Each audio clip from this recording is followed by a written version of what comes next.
operators and drivers. Earn great pay starting at $21.50 per hour, plus health benefits, 401k, paid time off, and more. Right now, production laborers can earn a $1,500 hiring bonus, and drivers are eligible for a $2,500 hiring bonus. No experience? No problem. Concrete Industries offers on-the-job training and opportunities to grow your career. Start your future today. Visit concreteindustries.com. Bonzal Pool and Spa is turning 75, and you're getting the presents. Right now, we're counting down to our Big Diamond Anniversary Bash on July 11th with massive weekly doorbuster sales. Stop in every Monday for 75% off your favorite premium BioGuard water care products. Plus, every $75 you spend starting today enters you to win a $7,500 premium in-home sauna. Get your pool ready for summer and start winning today at Bonzal Pool and Spa, 33rd and Nebraska Parkway in Lincoln. Bonzal Pool and Spa, every day made better. Start your Sundays off right with Jeff and Nicole Essink on Fitness Fanatics. Jeff and Nicole discuss health and wellness, how to achieve fitness goals, and more through the life of gym owners and gym goers. It's Fitness Fanatics from 9 to 11 a.m. on Sundays on 93.7 The Ticket and theticketfm.com. 93.7 The Ticket is Lincoln's home for Kansas City Royals baseball in 2026. Catch all the action as Bobby Witt Jr., Salvador Perez, Vinny Pasquantino, and a pitching rotation led by Cole Reagans try to lead the Royals back to the postseason. That's Kansas City Royals baseball all summer long. On the air in Lincoln at 93.7 The Ticket. If you're seeking a career with a growing company, Gaina Trucking and Excavating is hiring and looking for additions to their team. Gaina Trucking has a strong team culture, competitive pay, 401ks, and benefits like health, dental, and vision. Drivers are guaranteed 40 hours per week, even in the winter months, and are home every night. Start your career today at Gaina Trucking and Excavating. Apply today at GainaTrucking.com. This is Lincoln's home for sports talk on the FM dial. Also online at theticketfm.com. On the internet. KNTK FM Firth, 93.7 The Ticket. Coming at you live from the heart of downtown Lincoln. This is Old School with Foreman and Orman. Old School with Foreman and Orman is sponsored by Graham Tire Company of Lincoln. Nebraska Football Hall of Famer Jay Foreman. Here's Troy Detmer dropping straight back in the pocket. Rifles a pass. It was tipped and picked off by Foreman. He's at the 15, 10, 5. He'll score! Foreman got it, and it's touchdown Huskers. Black Shirts answer the call one more time. And Austin Orman. Hour one of Old School is sponsored by Heartland of Nebraska Windows. Old School with Foreman and Orman on 93.7 The Ticket and theticketfm.com. That's right. Welcome in Thirsty Thursday edition of Old School. Glad you're along for the ride. 93.7 The Ticket and theticketfm.com. I'm Austin Norman. He is a Husker Hall of Famer, 9-year NFL vet, basketball coach extraordinaire, grill master, Jay Foreman. Happy Thursday, Jay. Oh, you know, living the dream, living life. Your T-Wolves did a thing that we will. They did a couple things. They sure did, and we One will. step forward, two steps back. Literally, step backs. Yeah. So you see plenty of those coming, and we will get into the LaMelo Ball trade throughout the course of the day and the show. 402-464-5685. The numbers if you want to be a part of the show. Eric says, my man Jay, the hardest worker in the business, Foreman. Hope you're doing well. That might be a setup from Eric. Might be.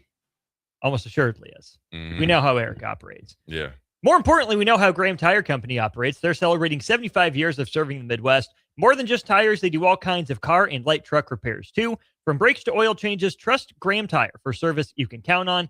It's Graham Tire getting you to the places that matter most. A huge shout out to the people at Graham Tire. Been a great about 6 months of partnership with them. Really appreciate them getting my car right just a couple months ago already. Again, if you stop into any of their 4 locations in Lincoln or anywhere across the Midwest, take a picture, send it to Jay or me on the text line here, send it to the station, hit us up on Twitter, all that good stuff. We'll repost it. We'll give you a shout out as well. All right, Jay, let's get right into it. I teased this to you yesterday.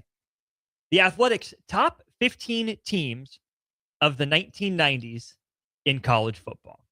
There is a clear, undisputed number one team. It is indeed 1995 Nebraska. Here's what The Athletic wrote about 1995 Nebraska.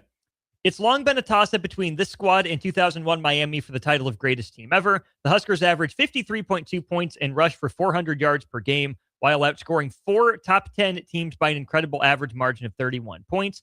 Only 1 out of 12 opponents stayed within 3 touchdowns. In their defining performance, Frazier and running back Lawrence Phillips combined for 364 rushing yards, and the defense sacked Florida star Danny Werfel 7 times in a 62-24 national championship rout. What is it, Jay, that makes the 1995 Huskers maybe not just the best team of the 1990s, but maybe the best team of all time?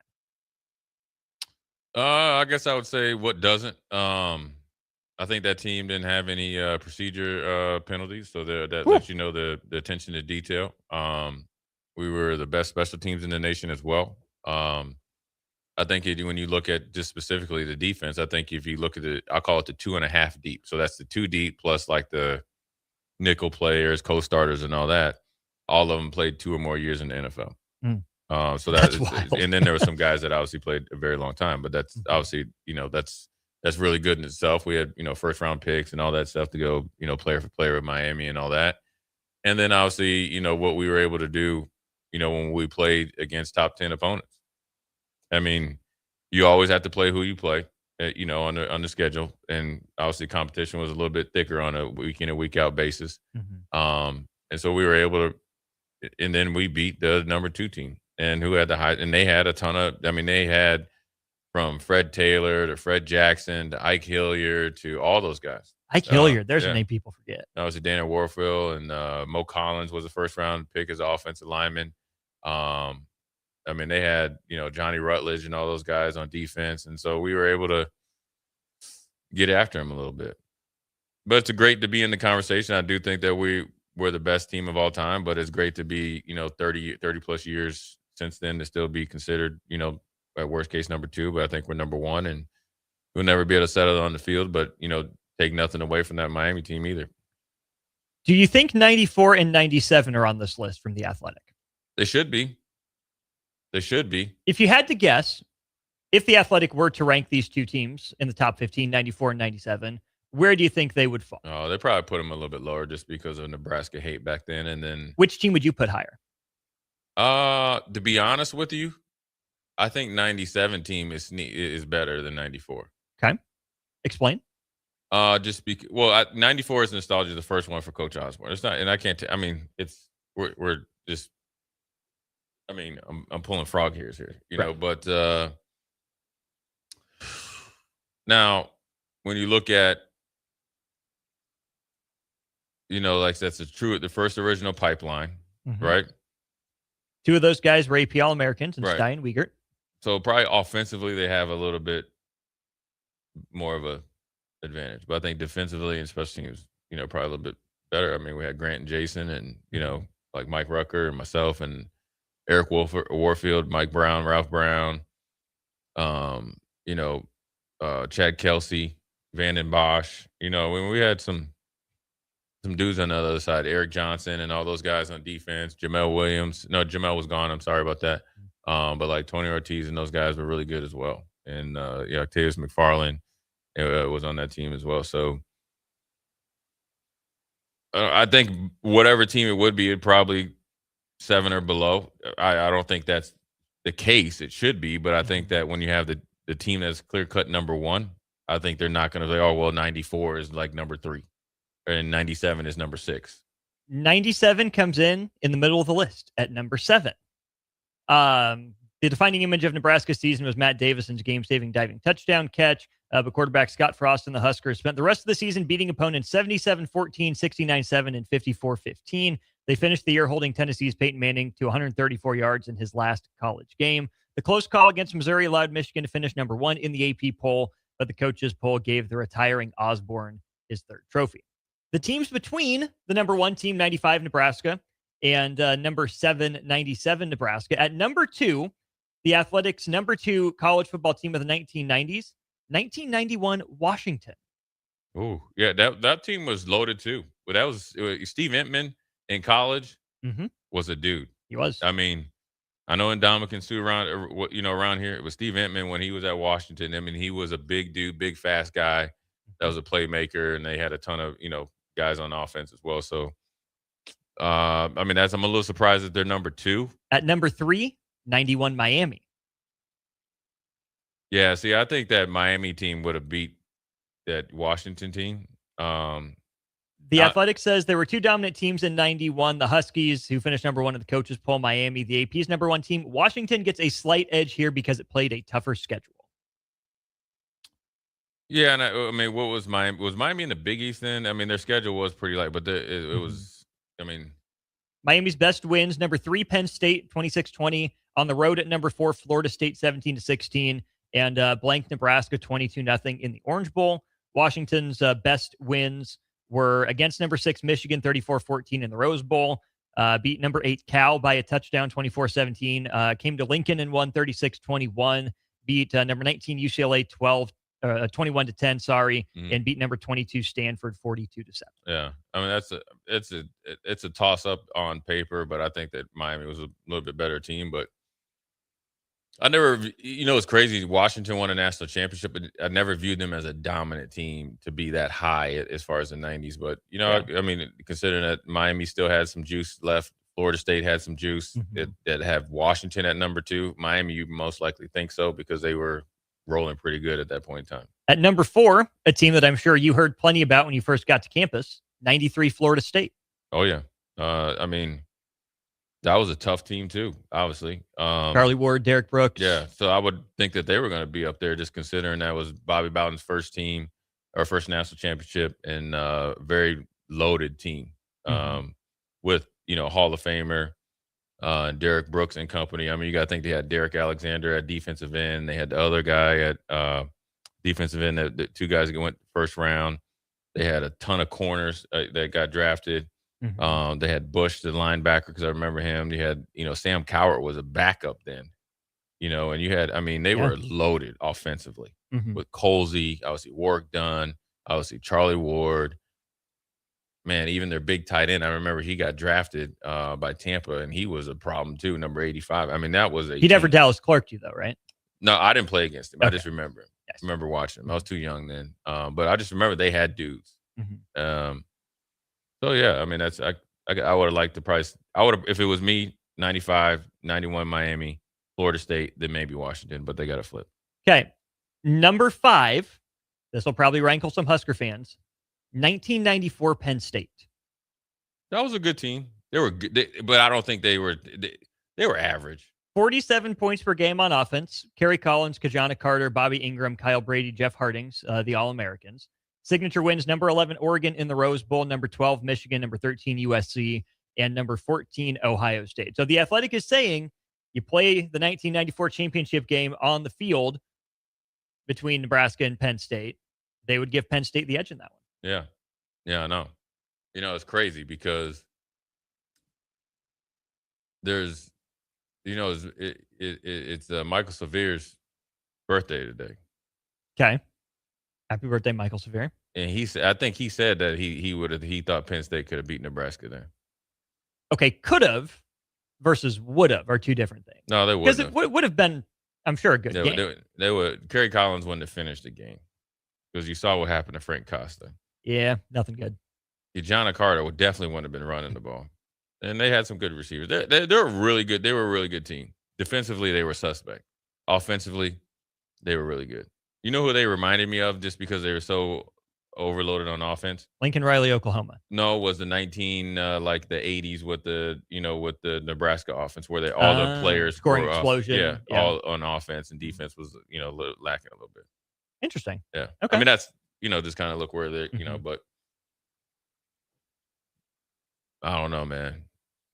Nobody ever talks about Penn State or Michigan when they split. So Penn State comes in at number 5 in 94. 94 Nebraska comes in at number 14 on this list. 14? 14th. 94 Nebraska, the 14th best team of the 1990s per The Athletic. That's disrespect. That right there is disrespectful. I think part of it is the injuries and the scores don't look as appealing, right? Colorado 24-7 manhandled him that game. Miami, took everything to win that first title for Coach Osborne. And then a win that I don't think gets enough credit nationally is probably that game at Kansas State and the way that game went down, right? It wasn't a blowout, wasn't a thing of beauty, but in Oklahoma too. But he handled business. You got the wins. You beat the arch nemesis, the rival that had denied you, a couple shots. You took down the state of Florida for the first time, really in the national championship, obviously for Coach Osborne. So 1994 Nebraska at number 14 on the list. Man, that's disrespectful. It is, because that team was way better than that. And like you said, what made that team so special, because it was a true team. When you go all the way down to Matt Turman, you had to go down to Kansas State, and you had to gut out some wins. They're using against you in this, I guess, in the ranking. And that defense was loaded. When healthy, T. Frazier and Lawrence Field were flat out unstoppable. Mm-hmm. The pipeline was, it gives credit to them. Essentially, we just came out there and we just did 9-on-7 and won on the road, and then backed it up again against one of the best defenses in the nation down there in Oklahoma. They had was it Barry Simpson and Tyrell Peters at linebacker. They were tough, and that was when Oklahoma was still running real heavy on defense, and so. But, we beat some ranked teams. Wasn't like blowouts, but I think our competition, when you look at Penn State's schedule and what we were able to do, I think was a little bit tougher. They did more in their realm, in the the teens. Yeah. Where we were able to do some things. And then obviously go down and win a national championship, a bowl game on the road. That should count as 2 victories. We beat Miami in the Orange Bowl. In the old Orange Bowl. Mm-hmm. A very good Miami team as well. Mm-hmm. When you're walking around with 2 Hall of Famers on defense. That 1994 Miami team does not feature in these rankings, but again, they limit it to the top 15. The flip side of that equation, though. But it's good to have 3 in there, though. Oh, yeah. Yeah. All 3 title teams get a shout out. So you would figure that you got to be in there. Yeah. So 97 Nebraska at number 7. The flip side of 94 is that the Athletic puts 97 Michigan at number 9. So they would take 97 Nebraska over 97 Michigan if they played that game. That's probably about right. I think that by that time, to be honest with you, Nebraska was it's the evolution of you go from the hero to the villain. Everybody went through this, from even individual players. Michael Jordan, Kobe did it. LeBron went through it. So 93, you went from the 90s where you're like, man, you could never. I was a Miami household. Oh, we're playing Nebraska, guaranteed winning the bowl game, right? You can't compete with those guys. Then you finally have that kind of magical year in 93. You get there and you get hosed. So then you're like the darling of the nation, right? And Florida State obviously went through it that year, right? Because they had been so close. Right. So then you finally win one, right? And it's great. And how you won it was phenomenal. And then you come back 95 and you're 10 times better almost. Not 10 times, but significantly better. Significantly better than the year before. So now you're dominating, right? Now people are jealous. Right? How you doing it and all this. And then 96 was as talented or more talented than all those teams, right? When you look at it. Just maybe we didn't have that. We had that missing piece that we didn't have it, right? Whatever it was, we didn't have it. We just didn't. You can say first year starting quarterback with all the drama going on there, but we just didn't take advantage. We didn't complete the mission, right? So whatever. So then it was like, oh, it's Nebraska overload. It's kind of like what Alabama went through. You lose, and then we come back in 97, and it was straight vengeance, right? So now it's like, oh, we're tired of this, right? And that's the crazy thing about it when you look at this Michigan. Now, granted, Michigan had a great year and all that. 12-0, 3 ranked wins, held teams to 9.5 points a game. But they got a promotion by the circumstances going down there in Missouri playing. Right. Water in the field, sand on the field. A legend. Corby Jones, obviously, I think he's a doctor or something like that right now down there, or like a pharmaceutical rep. He's still getting paid off of that. I'm sure Matt Davidson is as well, but you got to think. I always say that was third down. But then when we got in overtime, we did what we had to do. And then when we got into the bowl game, I feel like, right, we beat a better team. It's questionable of what that last call against Washington State, whether Washington State should have got a legitimate chance to beat you, right? And that was only a 5-point win in that Rose Bowl. And we beat the brakes off of Tennessee with the number 1 player in the nation, with NFL talent galore. And I think at that point, you're just saying that to appease your friends, but it's also true. I think at that point in time, they, people were tired of Nebraska dominating. And I think that's where college football changed. And then, I know we're in the top 15, and that's where we made a crucial bad decision. And we're still trying to come out of it right now. Mm-hmm. Notre Dame did it. They came out a little bit faster. USC did it, came out of it. And then obviously Pete Carroll left. Now they're trying to come out of it again. Mm-hmm. So when you talk about this 90s list in the top 15, it's pure Nebraska domination. Yeah. Right? I mean, you have 1 out of every 5 teams on this list. The other schools that have multiple teams on this list, so I think you have 2 Florida State teams, that 93 Florida State team, and then 99 is on there. The team went 12-0. Peter Warwick, Janikowski there that went 12-0 and won the Sugar Bowl for the national championship. So it's Nebraska with 3, Florida State with 2, and Florida State with 3 as well. 96 Florida State features as well. And you got to think when Nebraska 96 legitimately, if we get to the national, now if is all this like we don't dookie down our leg and embarrass ourselves against Texas. There's outside reasons for that, but we get there and say we even lose to Florida State. I'd be willing to bet that team is in top 15. Yeah, and then Frank's first year, which was my last year, didn't deserve to be in there, but 99 team. Maybe not top 15, but top 20. Yeah, 2366 just texted about that 99 team, potentially a fumble at the goal line away from winning a national title. So when you think about that, that's 5 teams out of just 10 years. Yeah. And so I think by that time, the whole nation was mad at Nebraska.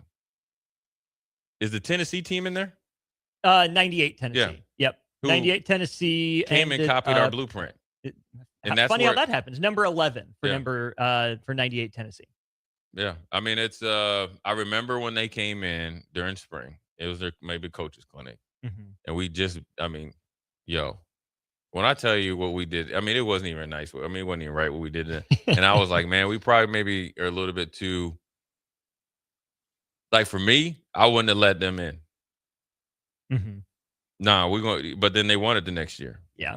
And they really copied everything Nebraska did. They even had because my friend Sean was the kind of a H-back fullback. He was a starter, but the blocking fullback, they made him wear number 45 for Makovic. So everything they did was their version of what Nebraska did. They changed the way they practiced. They changed the way they went about their weight program. So really, the 90s is really our domination is part of like our problem. Because everybody. It's a good problem to have. Because everybody in the nation started to gun for Nebraska. That's how PJ Fleck and them still get paid, right? Because they're getting paid off of beating Nebraska, and that Nebraska is with the same aura of the 90s. They're getting paid off beating the name, not the team. Yeah, but it's the 90s, though. Yeah. Right? Oh, yeah. And so they were great teams in the 70s and 60s and 90s or 80s and stuff like that. But it's the 90s, though. Okay? Like I just explained it there. Okay, and you could even say that 93 team. So that's 6 out of like those 10 years. It was Nebraska. That's why it strikes the fear of God in people. And yet The Athletic, in its list of top 25 coaches of the 1990s, puts Tom Osborne at number 4. Oh. Really? Here are the paragraphs, Jay. Though Nebraska may have had the best teams, the sport was centered in Florida. Florida State, Miami, and Florida accounted for 4 of the decade's 13 championships. Yes, 13, thanks to polls and split titles. This ranking of the 25 best head coaches of the 90s takes into account only the work done in that particular decade. Championships count big, but so do turnarounds and successful programs built from scratch. 4 of the top 5 coaches on the list inherited difficult situations and engineered lasting excellence. Nebraska's success being used against it once again. So, again, that's my point. So what do you think the top 5 is, according to The Athletic? And what, Coach Osborne was number 4? Coach Osborne is number 4. Well, yeah, Bobby Bowden in there. Bobby Bowden is ranked number 1. You got to have Steve Spurrier in there, right? So Bowden was number 1 with 2 titles, finished in the top 5 all 10 years in the 90s. ACC championships, all 8 years they were in the league, and 109 wins in the decade. 43 of them ranked wins and 19 top 10 wins. All right. Steve Spurrier is number 3. 1 natty, 8 top 10s, 5 top 5s, 102 wins, 32 against ranked teams, and 17 top 10 then they got wins. Paterno in there. Paterno is... He's not number 2? Number 6. Now, who's number 2? You're not going to like this. It can't be Lloyd Carr. It's about 2.5 hours away.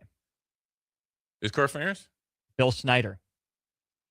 Seven ranked finishes, see, that's 4 horrible. top 10. Here's the thing. And 4 top 10 finishes for a program that had never finished a season ranked. That's Seven great. winning seasons for a program that had 4 in the previous 54, 87 wins tied with Osborne, 4 National Coach of the Year awards, and 4 Conference Coach of the Year awards.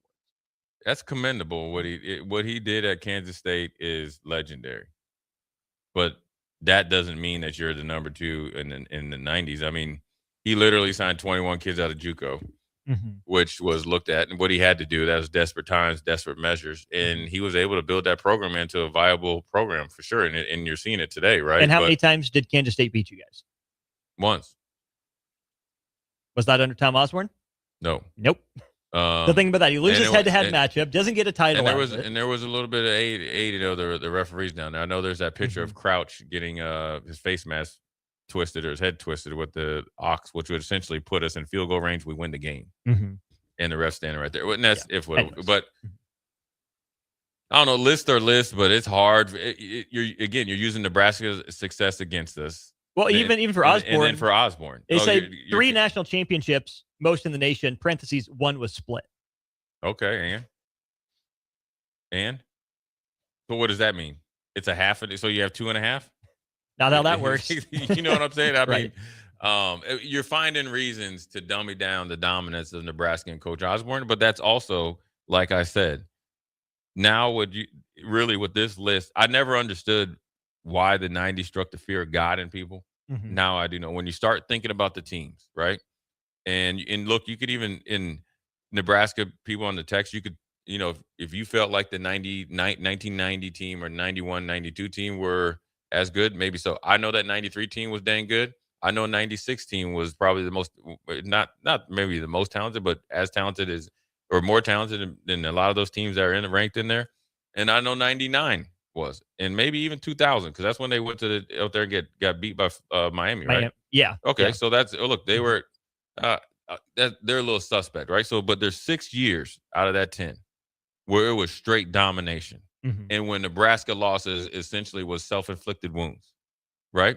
And even 98, when you think about it, it was a total like 17 points, right? And it was a new year and a new coach, and there was a lot of new conference, new conference, but it was kind of like the mesh wasn't meshing, but then you got the payoff at 99. Yeah. So it's like 6 years, and you could probably throw in a couple more years there. So it's been Nebraska domination. So when you think of a decade, it's like what the Patriots were doing. Now, granted, they did it for 20. And you see now you see why. And then now you see why with Coach Osborne in Nebraska's program, it's like, oh, you guys have been good for so long. So guess what? These guys turned around a dumpster fire. And so they're, now you get more credit than somebody's been doing it for a long time. Yeah. And look, man, Bill Snyder's a great coach. He didn't have any championships. So it's hard for me to have Coach Osborne number 4. Period. And you could say it's a split or whatever. Whoever wrote that article, would you bet your house if that Michigan team had to play 97 Nebraska team? Would you bet for Michigan? The writer of the article, by the way, Joe Rexrode, met him actually down in OKC covering that regional that Nebraska was in, and doing the 15 best teams of the 90s was Stuart Mandel, one of the lead guys there for the Athletic. And not that I know them very well, but I would say no, you probably would. Right. So I mean, and you know what? Look, there is justification for it's their opinion; they're entitled to it. But well, Rexford's an SEC guy. Yeah, but I just think then at that point in time, Nebraska in that decade had turned college football upside down. Yeah. You went from, oh, that's cute, you finally got a national championship, after Florida State got the one that they felt like they were deserved after many times losing to Miami or whatever it was that didn't get him over the hump. And then they're like, oh, not only do you want what, you starting to kick everybody's butt. Right?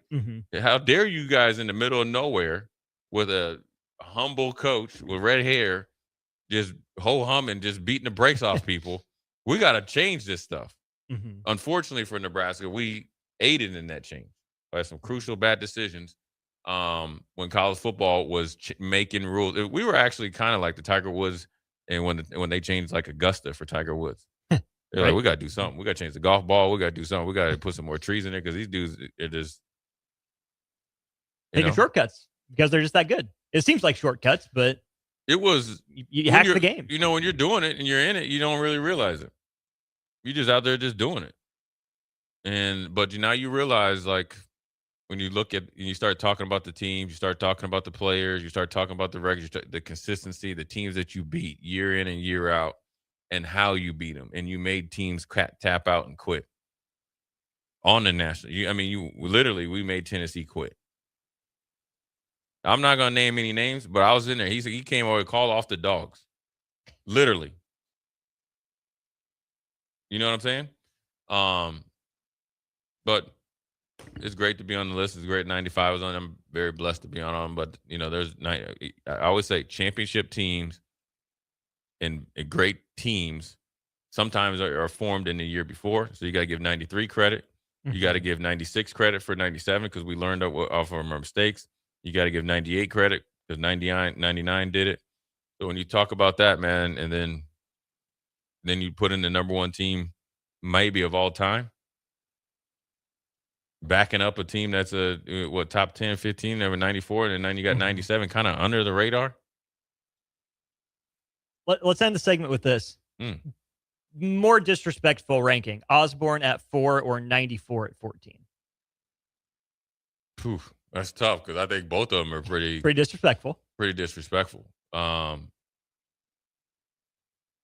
who's number one? It's Bobby Bowden. It was Bowden, Snyder, and Spurrier ahead of Osborne in the coach rankings. Steve Spurrier? Yeah, that's okay. It is. That's because you played each other once and look how it went.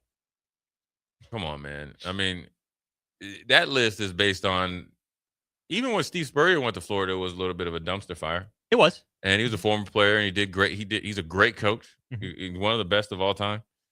But I don't see how he's ranked higher. I don't see how either of them are higher.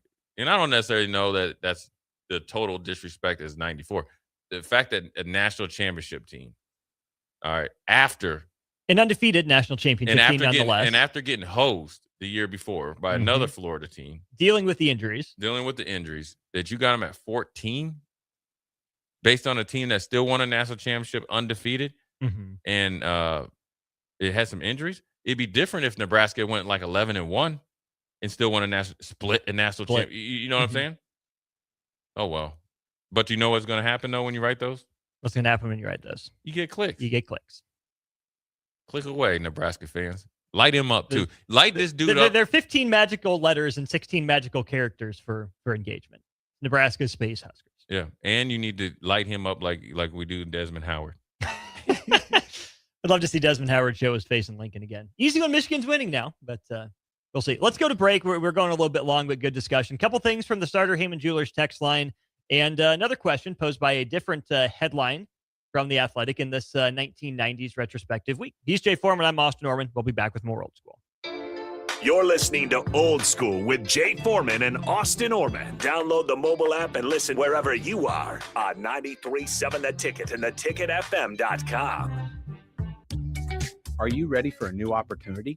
Check out Sandhills Global. Join a dynamic team where your skills are valued and your career can soar.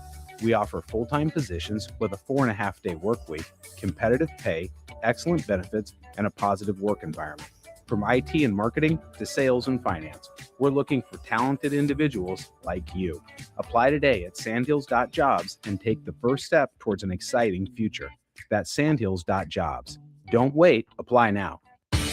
Concrete Industries has immediate openings for production laborers, operators, and drivers. Earn great pay starting at $21.50 per hour, plus health benefits, 401k, paid time off, and more. Right now, production laborers can earn a $1,500 hiring bonus, and drivers are eligible for a $2,500 hiring bonus. No experience? No problem. Concrete Industries offers on-the-job training and opportunities to grow your career. Start your future today. Visit concreteindustries.com. Hi, Charlie Stone again, and Andy Goodyear with Honda of Lincoln will be joining me shortly to talk about a milestone accomplishment at Honda of Lincoln. But before I talk to Andy, I'd like to add a comment of my own. I know you have a lot of choices when buying a new or pre-owned vehicle. It was just announced that Honda of Lincoln is once again the winner for the Lincoln's Choice Award for new car dealers. It's not easy to win that award because it's all based on the highest level of customer satisfaction. I think Honda of Lincoln really is your best choice. Now let's talk to Andy. Thanks, Charlie, and thanks for your kind words. Andy, tell us what it takes to win an award like this. Will do, Charlie. It's about being customer-focused. Our sales and service team have been with us for a long time, and every day, all they focus on is 100% customer satisfaction. It's really that simple. Maybe it's time you experience the best. The Honda of Lincoln way of doing business. 27th and Yankee Hill Road or online at hondaoflincoln.com. This summer, as the world watches the pitch, Raising Cane's is serving up the best matches all tournament long, like chicken fingers and cane sauce.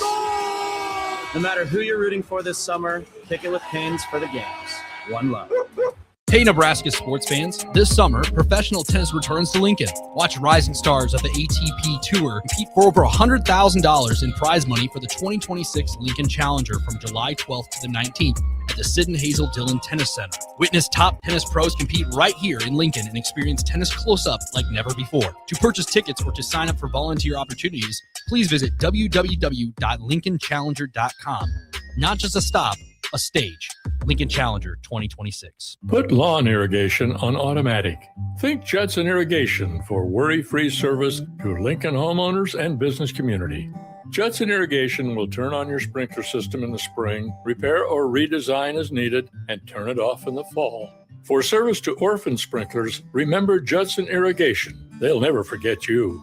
Call the Judson Irrigation Orphanage 402-420-6277 or judsonirrigation.com.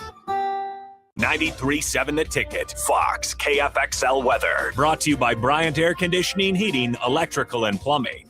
The Lincoln forecast for today, we'll see a chance of showers and storms, otherwise mostly cloudy skies, the high around 74. Tonight, a continued chance of showers and storms, the low around 61. Tomorrow, a slight chance of showers in the morning, otherwise mostly cloudy skies, a high near 79. I'm meteorologist Kyle Fleckner for 93.7 The Ticket and theticketfm.com. There once was a man from Nebraska who went searching for food in Alaska. When his stomach was rumbling while laying in bed, he could think of only one option, Führer's cheese spread. So he left it once and drove day and night to return back home for cheese spread delight. Now his stomach is full and the voice in his head tells him no more vacations without Führer's cheese spread. Find yours today at most local grocers. Rick Heyman here from Sartor Heyman Jewelers. I want to personally thank our great customers for voting us once again the best of Lincoln. At the same time, we're celebrating our 120th year in business in the great state of Nebraska. You can count on Sartor Heyman for the very best quality, value, and customer service. When it comes to your jewelry needs, visit us at South Point, Grand Island, and the Outlet in downtown Lincoln. Visit us today at sartorheyman.com, and thank you for your continued trust after all these years. I am Harrison Arns, producer of Ticket Weeknights and Weekends right here at 93.7 The Ticket. My favorite things to do in downtown Lincoln are checking out all the local sports events, whether it's basketball, football, volleyball, or even Lincoln Stars hockey. I enjoy it all because I get to experience one of the best sports communities in the country. This message is brought to you by the Downtown Lincoln Association and 93.7 The Ticket. Hi, everyone. Kendall Warnock, owner of A1 Automotive. At A1 Automotive, we believe every vehicle has a purpose, and every customer does too. That's why we focus on dependable repairs, honest recommendations, and exceptional speed in service. Our goal is simple, to help you travel confidently and safely wherever life takes you. A1 Automotive, driven by purpose, built on trust. You can visit us online, a1autolincoln.com, or visit us at either of our three locations, 5110 State Hill Drive, 1117 L Street here in Lincoln, and our newest location, 408 Main Street, Seward, Nebraska. Back to old school with Foreman and Orman on 93.7 The Ticket and theticketfm.com. Welcome back in. We are in full off-season mode here in the first hour of the show. Austin Orman, Jay Foreman with you. Hour one of Old School brought to you by Heartland of Nebraska Windows. They sponsor hour one of all our shows here. Heartland of Nebraska Windows, based out of Hallam, Nebraska, offering free estimates, full window replacements, all vinyl triple pane windows, and a lifetime warranty on everything while keeping their prices affordable. Heartland of Nebraska Windows is locally and family owned with their own team of installers. Give them a call today for more info at 402-430-3852. You can also visit them online at heartlandofnebraskawindows.com. All right, Jay, more when it comes to college football in the 1990s. A headline. This one, the article by Scott Docterman, who's become kind of a national college football writer, but is based in Iowa, covered the Hawkeyes for a long time.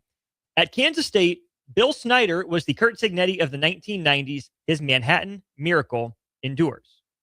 Good comparison, bad comparison. Do either Curt Cignetti or Bill Snyder take any offense at being compared to the other?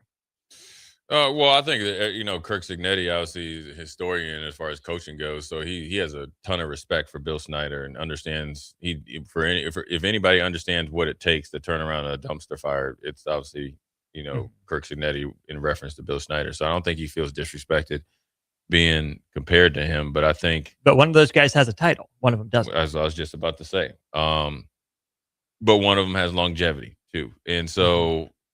And also he has direct longevity when he was there, obviously, and then obviously indirect because he's made Kansas State a power. So when Curt Cignetti is retired, and if Indiana's still a viable character, then he catches up with the longevity part. But I think I get it. Both of them took over programs that's definitely not,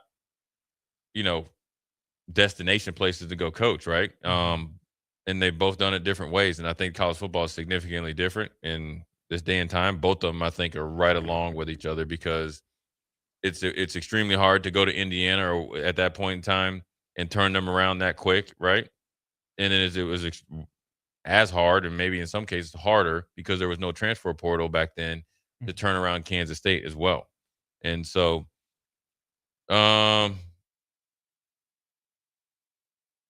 I know Curt Cignetti would probably feel like anybody compared to him is disrespectful. And that's probably an aggressive framing of it. Yeah. But I think you nailed it. Cignetti can say, I have a title, one more national championship in 2 years than Bill Snyder ever got. And you can't say that Kansas State didn't have chances. He absolutely won a James Madison. And so he's won everywhere. But if you're Snyder, you can say, look how long I did it for. Cignetti still might be just a pop-up name, just a flash in the pan, and still wait and see. Yeah, and it wasn't in the day and times of coaches staying at places like that are over. Mm-hmm. Obviously, he was able to kind of parlay his family or his sons going in there as well. Mm-hmm. But let's be honest, you get fired a lot quicker now. And also, coaches aren't if Bill Snyder somehow was let go or decided to leave, there's not any coach that you can think of that's at the same respect level and obviously resume wise that was going to go to Kansas State. Right. And there's a reason they got Ron Prince. Kansas State and Bill Snyder is a match made in heaven. Indiana and Curt Cignetti is the same. Mm-hmm. And Curt Cignetti has the ultimate equalizer. That national championship, an undefeated season. In the first 12-team undefeated season. I mean, longest season in college football history. Yeah. And that's just kind of, product of the times. That's a product of the times, but I'm just talking about he has a national championship. Mm-hmm. So that's he has that joker card that you can't match. Right. He whenever he wants to double down, he's a guaranteed win. So the two coaches that did great things. It takes a lot of vision to do that. It takes a lot of support. And, Indiana's really lucky that Curt Cignetti was there. Curt Cignetti is lucky that Indiana finally gave him a chance. Mm-hmm. So whereas Bill Snyder kind of came in and was just kind of willing to kind of go through the grunt work, mm-hmm. And so I wouldn't dare say that Indiana and Curt Cignetti, the way he did it was a little bit easier, but I think that if Bill Snyder came to Kansas State from that, just say he had a JUCO with like 20 guys that he brought with, mm-hmm. it probably had the same results like kind of Curt Cignetti.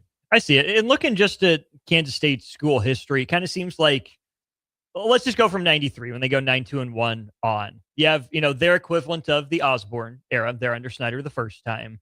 Then they essentially skip their version of the Solich era, do the 3 years of Ron Prince thing. Maybe that would be equivalent to Callahan at Nebraska. Yep. Except again, Bill Callahan won a division title. Yep. That did happen in a bowl game. And then Snyder comes back. Yeah, he said, man, look, man, I'm tired of watching. And not just for a couple years. Yeah. Yeah, he said, listen, hey, I gave you a chance, man. I wanted to chill. I might want to go to Florida, but you messed up my plane ticket. So I'm going to go ahead and just, come right back down here, show you exactly how it's done. But I think his decision is sneaky, like magical because, and I can't speak for him, obviously, but I wonder if he knew that college football was going to continue to change and he felt that he could steady Kansas State through the waters. Sure. You get what I'm saying? Oh, yeah. And it worked out. I mean, you can't deny, how great he's been. Mm-hmm. But you cannot deny or dumb down what Kirk Cignetti's done at every single level that he's been at. Mm-hmm. Every single level he's been at. Yeah. I mean, you just rinse and repeat with his introductory press conference. And it's rinse and repeat with the amount of success that he's had. Mm-hmm. It's crazy. Yeah. And in a lot of ways, it's Indiana. They're the worst team ever. Or were. Kansas State and Indiana were in very similar boats. Yeah. That being It'd be said, like, what was his name? Larry Smith or whatever at Missouri? What was his name, Coach Smith? Then when we played in Missouri?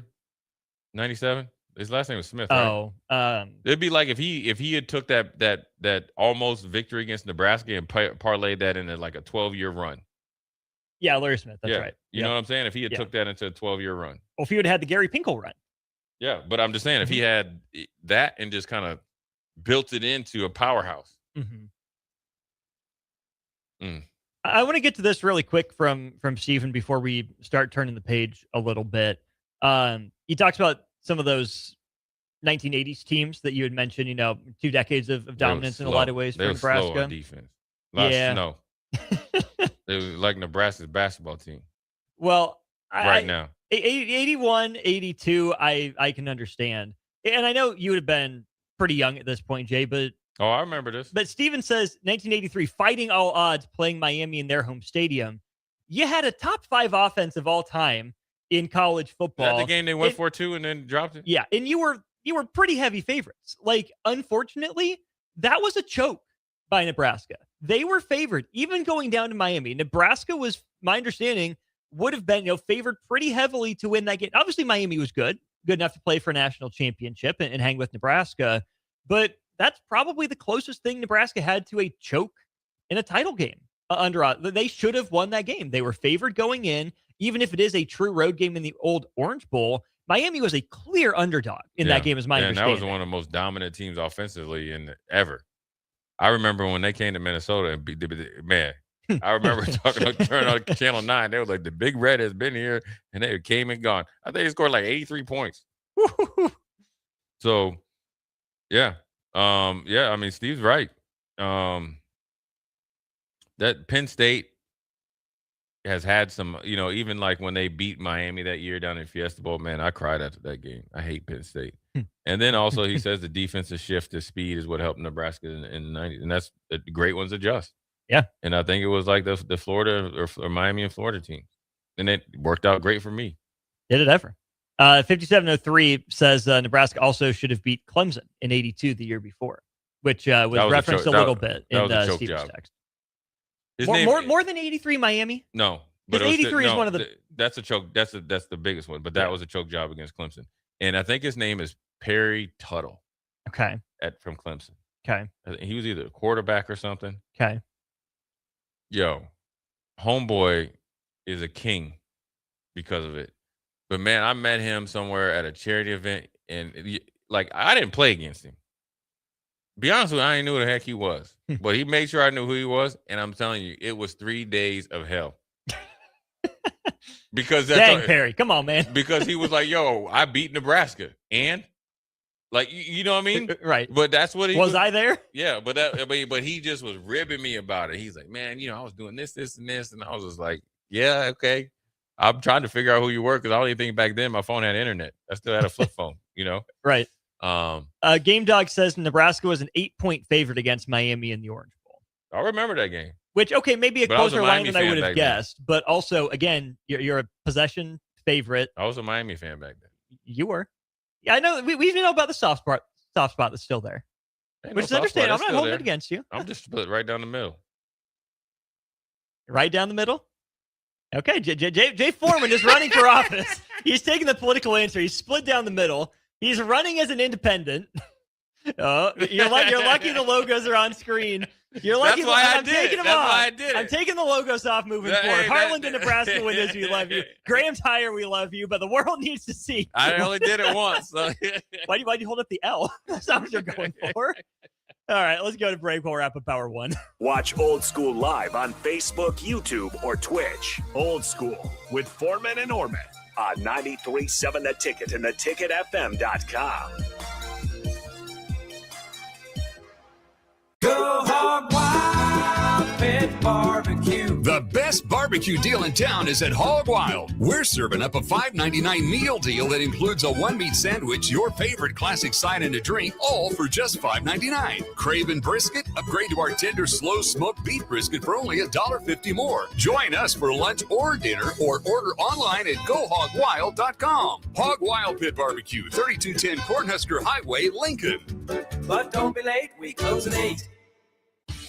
Concrete Industries has immediate openings for production laborers, operators, and drivers. Earn great pay starting at $21.50 per hour, plus health benefits, 401k, paid time off, and more. Right now, production laborers can earn a $1,500 hiring bonus, and drivers are eligible for a $2,500 hiring bonus. No experience? No problem. Concrete Industries offers on-the-job training and opportunities to grow your career. Start your future today. Visit concreteindustries.com. Bonzal Pool and Spa is turning 75, and you're getting the presents. Right now, we're counting down to our Big Diamond Anniversary Bash on July 11th with massive weekly doorbuster sales. Stop in every Monday for 75% off your favorite premium BioGuard water care products. Plus, every $75 you spend starting today enters you to win a $7,500 premium in-home sauna. Get your pool ready for summer and start winning today at Bonzal Pool and Spa, 33rd and Nebraska Parkway in Lincoln. Bonzal Pool and Spa, every day made better. Ever look at your house and think, ouch, it's stuck in the past? Or realize that your kitchen needs a new everything? Like thousands of homeowners, you can simply call SprayNet Lincoln. Their patented spray system and paint delivers a flawless factory finish, no mess, done in a day, and cost-effective. It looks just like new, including your vinyl. And it's all backed by their 15-year no-peel warranty. SprayNet Lincoln, custom chemistry and smarter painting. Google SprayNet Lincoln or call them now at 402-383-3336 or email ching@spray-net.com. Want to make the easy call? Call John Henry's. From leaky pipes to a broken AC, flickering lights to furnace fights, even drains and duct cleaning, we've got it handled. Plumbing, heating, air, and electrical, all under one trusted roof. Proudly serving homes across Lincoln, Omaha, and surrounding areas and ready 24/7. Visit calljh.com or call John Henry's. 435-5555. John Henry's Plumbing. And electrical. Nebraska volleyball season is months away, but you have the opportunity to meet two stars of the team in person. Insight Partners is hosting their Better Together Bash on Thursday, June 25th from 5:30 to 7 p.m., featuring a meet and greet with Nebraska volleyball stars Andy Jackson and Bergen Riley. It's a family fun evening with photos, games, autographs, and limited edition merch. Bring the family down for a great time at the Insight Partners Better Together Bash on Thursday, June 25th from 5:30 to 7 p.m. in the Rail Yard. Hi, everyone. Kendall Warnock, owner of A1 Automotive. At A1 Automotive, we believe every vehicle has a purpose, and every customer does too. That's why we focus on dependable repairs, honest recommendations, and exceptional speed in service. Our goal is simple, to help you travel confidently and safely wherever life takes you. A1 Automotive, driven by purpose, built on trust. You can visit us online, a1autolincoln.com, or visit us at either of our three locations, 5110 State Hill Drive, 1117 L Street here in Lincoln, and our newest location, 408 Main Street Seward, Nebraska. Hi, it's Sean Callahan here with Koppel Chevrolet GMC in Louisville. Koppel is proud to be the highest rated GMC dealer in the Omaha and Lincoln areas based on Google reviews. Right now, get 0% financing for 60 months on new Silverado and Sierra 1500 models. But hurry, the 0% financing offer won't last long. Visit us in Louisville or check us out online at koppelcars.com. Put lawn irrigation on automatic. Think Judson Irrigation for worry-free service to Lincoln homeowners and business community. Judson Irrigation will turn on your sprinkler system in the spring, repair or redesign as needed, and turn it off in the fall. For service to orphan sprinklers, remember Judson Irrigation. They'll never forget you. Call the Judson Irrigation Orphanage 402-420-6277 or judsonirrigation.com. Hey, Nebraska sports fans. This summer, professional tennis returns to Lincoln. Watch rising stars of the ATP Tour compete for over $100,000 in prize money for the 2026 Lincoln Challenger from July 12th to the 19th at the Sid and Hazel Dillon Tennis Center. Witness top tennis pros compete right here in Lincoln and experience tennis close-up like never before. To purchase tickets or to sign up for volunteer opportunities, please visit www.lincolnchallenger.com. Not just a stop, a stage. Lincoln Challenger 2026.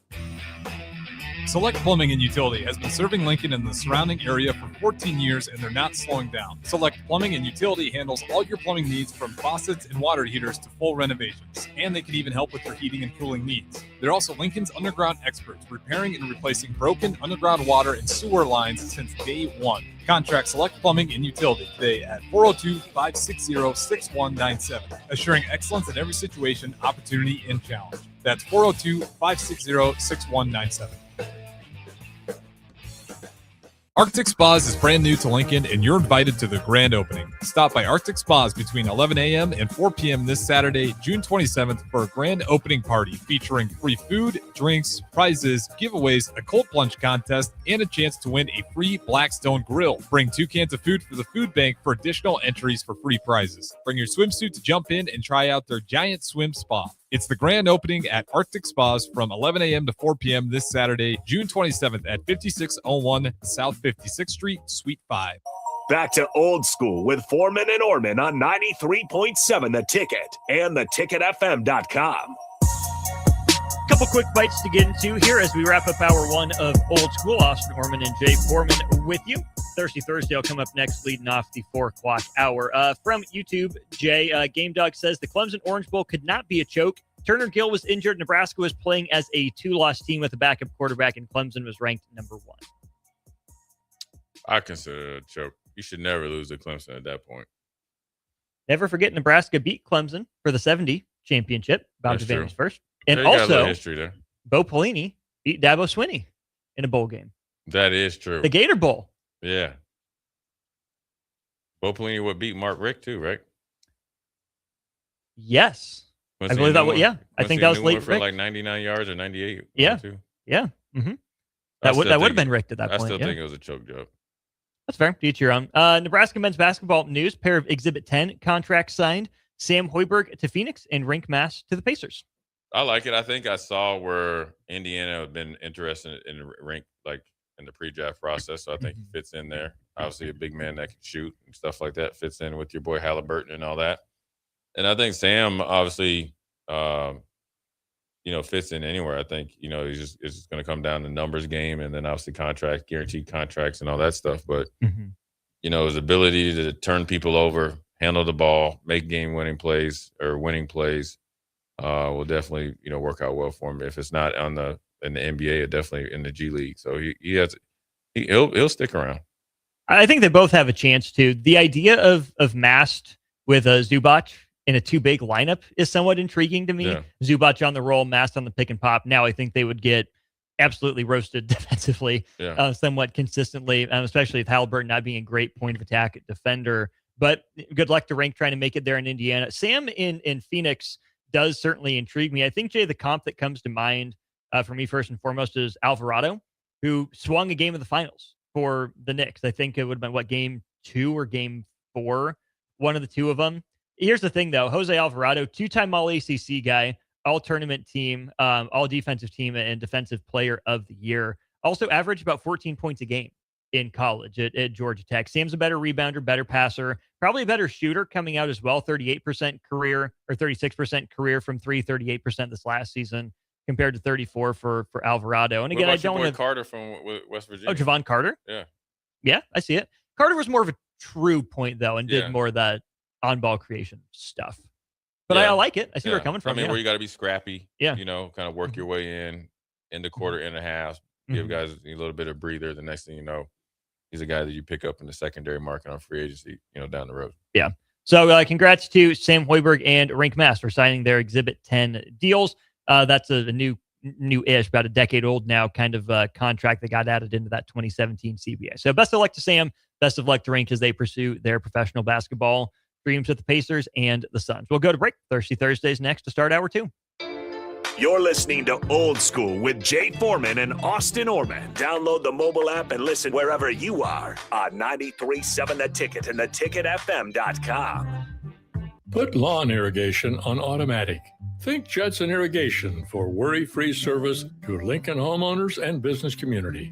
Judson Irrigation will turn on your sprinkler system in the spring, repair or redesign as needed, and turn it off in the fall. For service to orphan sprinklers, remember Judson Irrigation. They'll never forget you. Call the Judson Irrigation Orphanage 402-420-6277 or judsonirrigation.com. But you have the opportunity to meet 2 stars of the team in person. Insight Partners is hosting their Better Together Bash on Thursday, June 25th from 5:30 to 7 p.m., featuring a meet and greet with Nebraska volleyball stars Andy Jackson and Bergen Riley. It's a family fun evening with photos, games, autographs, and limited edition merch. Bring the family down for a great time at the Insight Partners Better Together Bash on Thursday, June 25th from 5:30 to 7 p.m. in the Rail Yard. When you or someone you know has been seriously injured and you find yourself in need of an attorney, call Liberty Law Group. The attorneys at Liberty Law Group will fight for the justice you deserve in court to get the very best possible outcome. Trust the compassionate and hardworking attorneys at Liberty Law Group when you need an attorney in Nebraska or Iowa. Call them today at 877-404-5238. That's 877-404-5238.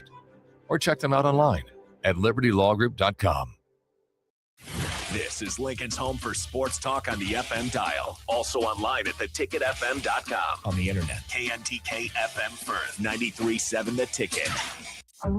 Join us this Friday, June 26th from 11 a.m. till 6 p.m. at Buffalo Wings and Rings for their Customer Appreciation Day. Both boneless and traditional wings are just 50 cents each all day long. Plus, they'll have signups for free wings for a year and more. Come hang out with 93.7 The Ticket on Friday, June 26th from 11 a.m. till 6 p.m. at Buffalo Wings and Rings at 68th and L. Hi, it's Sean Callahan here with Koppel Chevrolet GMC in Louisville.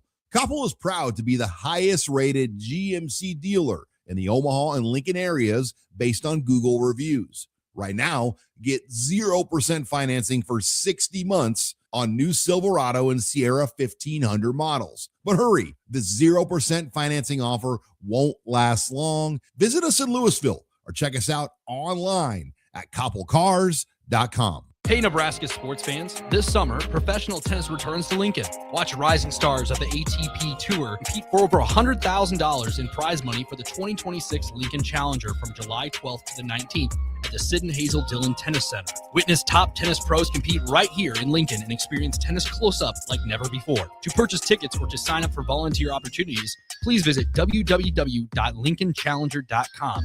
Not just a stop, a stage. Lincoln Challenger 2026. Hi, Charlie Stone again, and Andy Goodyear with Honda of Lincoln will be joining me shortly to talk about a milestone accomplishment at Honda of Lincoln. But before I talk to Andy, I'd like to add a comment of my own. I know you have a lot of choices when buying a new or pre-owned vehicle. It was just announced that Honda of Lincoln is once again the winner for the Lincoln's Choice Award for new car dealers. It's not easy to win that award because it's all based on the highest level of customer satisfaction. I think Honda of Lincoln really is your best choice. Now let's talk to Andy. Thanks, Charlie, and thanks for your kind words. Andy, tell us what it takes to win an award like this.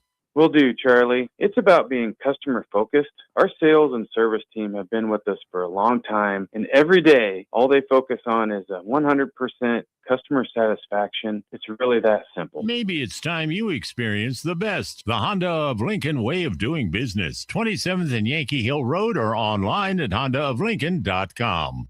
There's a jalapeno heat wave rolling through Amigos, and honestly, we're here for it.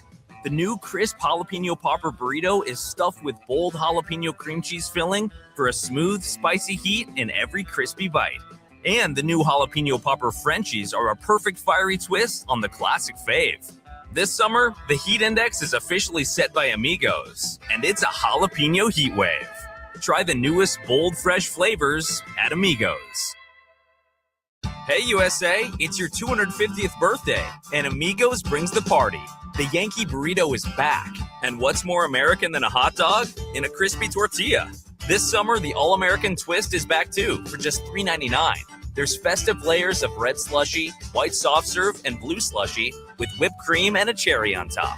Celebrate freedom, flavor, and fun in every bite, with a Yankee Burrito and All-American Twist, only at Amigos. Ever look at your house and think, ouch, it's stuck in the past? Or realize that your kitchen needs a new everything? Like thousands of homeowners, you can simply call SprayNet Lincoln. Their patented spray system and paint delivers a flawless factory finish. No mess, done in a day, and cost-effective. It looks just like new, including your vinyl. And it's all backed by their 15-year no-peel warranty. SprayNet Lincoln, custom chemistry and smarter painting.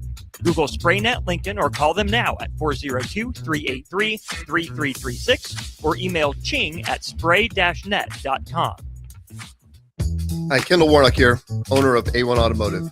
If you own a BMW, Audi, Volkswagen, or Mini, you know specialized service matters.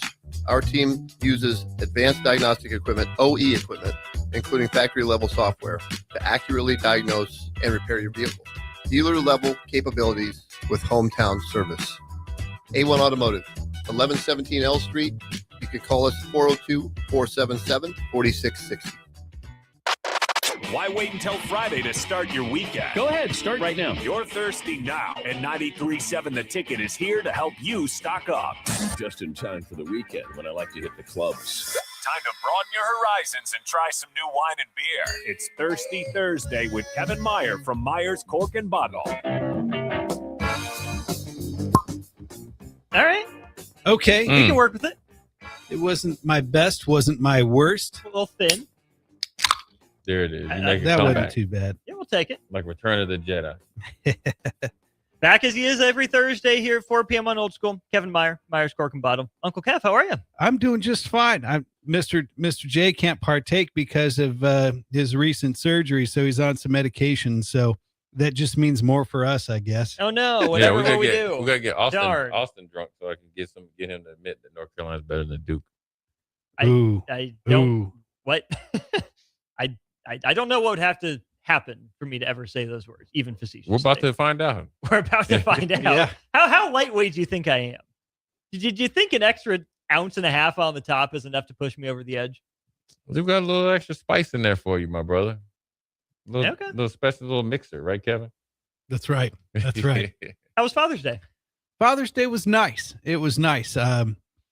Wife did the mowing on Friday, so I didn't have to mow. That was really, really nice of her. And then son came out. Not the actual son. My son came out. S-O-N. And we did some wood-fired pizzas, and so that turned out really good. And I ate my weight in pizza, and then took a nap, and that's a solid day for Father's Day. Do you have a pizza menu? People order, from the Uncle Kev grill. Anything pre-selected? Is it pretty custom? How do you run the pizza operation? Well, so our kind of favorite go-to is usually like, kind of a spicy red sauce, pepperoni, jalapeno, red onion. Call it good there. And then my son likes the barbecue style pizza. So instead of red sauce, you use barbecue sauce, grilled chicken, maybe put again some jalapeno, some onion on there. And that's really good. And then there's, then my wife also likes to do, she calls it veggie pizza, but then adds pepperoni on top. So pretty much all the pizza includes pepperoni, but it's fun, and I've gotten better at it. My wife, dials up the dough, and she's got her little scale and weighs everything out to the gram, and the right amount of flour versus yeast and all this kind of stuff. So cold proofing, there's a real science to it. We talk a lot about grilling, steaks, chicken, pork, all that sort of stuff. But what are some easy beginner missteps in grilling pizza? Well, the biggest thing is, so the big flat piece that you put your pizza on, it's called a peel. Okay. And what happens is your pizza likes to stick to the peel. So people try to shake it off, and then it flops over on itself, and then you've essentially created yourself a calzone. Not bad, maybe not the vision. Right, exactly. So that can be the difficult part. So, I mean, through my own trial and error, and then other people asking me, I found that if you have like a little pusher, like another peel, like a smaller peel, or like a spatula, you can kind of get that moved along enough so that you're not just shaking it and flipping it over. You can guide it a little bit better. And then I found too, faster isn't necessarily better. So like those things can get hot. Like you can get up to like 800 degrees and cook a pizza in like less than 90 seconds. But I found that when I do that, it's a little doughy in the middle. Yeah. So. What about a little bit of cornmeal? Cornmeal, right? We've done that too. Yeah, that helps out. That's a nice little slider. Yeah. Yeah. I found that the cornmeal though will make your crust crunchy, which is fine. If you like a crunchy crust, that's good. How do you like yours? I like it to be a little more pillowy. Yeah. Yeah. Sort of Neapolitan style Yeah. pizza is what we're going for. But there's people that do it a lot better than us, but it's fun. You got music going, you've got a drink in your hand, you're making pizza, eating outside. It's hard to beat. So what'd you go with to drink then on Father's Day? It depends on which hand you were talking about. Which ones do you remember? Started with a couple of beers, and then moved on to some wine. So I love it. Good pizza and good wine is tough to beat. Is that the order we're going in today? Beer to wine. Indeed, it is. All right, walk us through it. So we're heartbroken over the closing of Zipline. Mm-hmm. We have a section in the store called what we call Nebraska, which is all Nebraska breweries. And basically all of the studies about buying habits and retail and all this stuff, the right two cooler doors are the premier placement for your product. And so historically, that's where all your big name brands like to put themselves, your Bud Miller, Coors, all of that stuff. Well, what I decided in my store is that we were going to be local. And so I took all of the big box stuff out of the best spot in the cooler and put it all the way to the left and made those doors strictly for Nebraska brews. And so with the departure of Zipline, it created some holes, and we reached out to A, the beer drinking public, and B, some people that we trust that are in the business locally, local breweries and whatnot. And the general consensus is go after Jukes Aleworks. Jukes Aleworks. Yes, out of Elkhorn, Nebraska. And so I was like, you know what? I know a guy who used to work with me at Myers Cork and Bottle back in college named Ty Jukes. And it turns out it's the owner's brother. Aha. And so I was like, hey, I've known your brother for 30 something years. We want Nebraska beers. I hear great things about yours. Can what do you say we fill those Zipline spots with Jukes? And so they're all about it. They got delivered today. We also have a little bit of Bottle Rocket coming out of Seward. Yep. And then also a little bit of First Street coming out of Hastings. So it's going to be a sort of a collective draw, but it's still going to be all Nebraska beers in the Nebraska section. So what we're going to have is Jukes Soul Crusher Mexican Lager, Soul SOL, which is the sun, Spanish word for sun, and it's just a Mexican style lager. So this is the time of year when, again, you're going fishing, you're playing golf, you're mowing the lawn, you're doing stuff outside, and a good Mexican style lager, I think, just is a great beer for those types of activities. It's sort of like if you can't be on the beach, you might as well drink like you are. And so that's essentially what they're going after. Besides the fact that I love the Jukes Aleworks, their artwork on their cans and whatnot. They're all very different, but they're all really well done. And so good looking package, great tasting beer. Give it a shot. Let me know what you think. Yeah, nice, clean, simple, smooth. What makes it a Mexican style lager? How's Mexican beer differentiated? Well, I believe it has to do with the malts. Aha. That makes sense. It may even have a little bit of corn in there. So flaked maize is what it's, or maíz. Oh. And they have a little bit of corn in the grain, along with your barley and and oats and things of that nature. So has to do with the grains, and it has to do with the yeast as well. So yeah, that's crisp, clean, no muss, no fuss. And you could throw a lime in there if you wanted to, but it doesn't need yeah. it. So That looked tasty though, Kevin. It's not too late. Sure, Jay. you don't want a little sip. A little Thinking something, about it. There's some left in We the don't want you can. to risk it, Jay. We want to keep you I'll safe. be all right. My weight's over 250. I'm all right. I'm on a low dose, but man, I'm telling you. Well, and guys like you need to be able to stay active, and there's probably nothing makes you grumpier than having to sit around doing nothing because your I foot can hurts. get around a little bit, but today's just that temperature. Yeah. Farley was trying to test you yesterday, and you had to let him know. Yeah, Farley, he's the type to try to take advantage of me when I'm down. As a good friend does. Yeah, yes. yeah. He came out there and he was when I got the boot on, he kind of like walking around with a little gangster limp. He came over there walking next to me. He's like, "What's up, man? You want to race?" That's my dude, though. I'll be back in effect tomorrow, though. All right. Yeah, he's a good dude, but we're to that point where we don't need to be racing each other. I wouldn't race against anybody. No way. Nope. The hamstring is too important. Yeah. My bad. No, you can So go. Kevin, with this beer here, since it's was it Mexican lager? Mexican lager, So yeah. would this go good with some nice, crisp like shrimp street tacos and tacos? Oh, it Yeah. would. See? It would. You put that.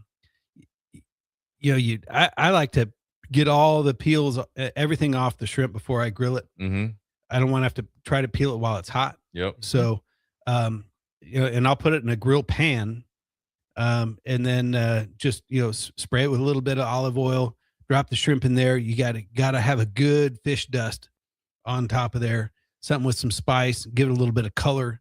Get it nice and brown, crispy on the edges, and then my wife will dial up like a spicy lime crema.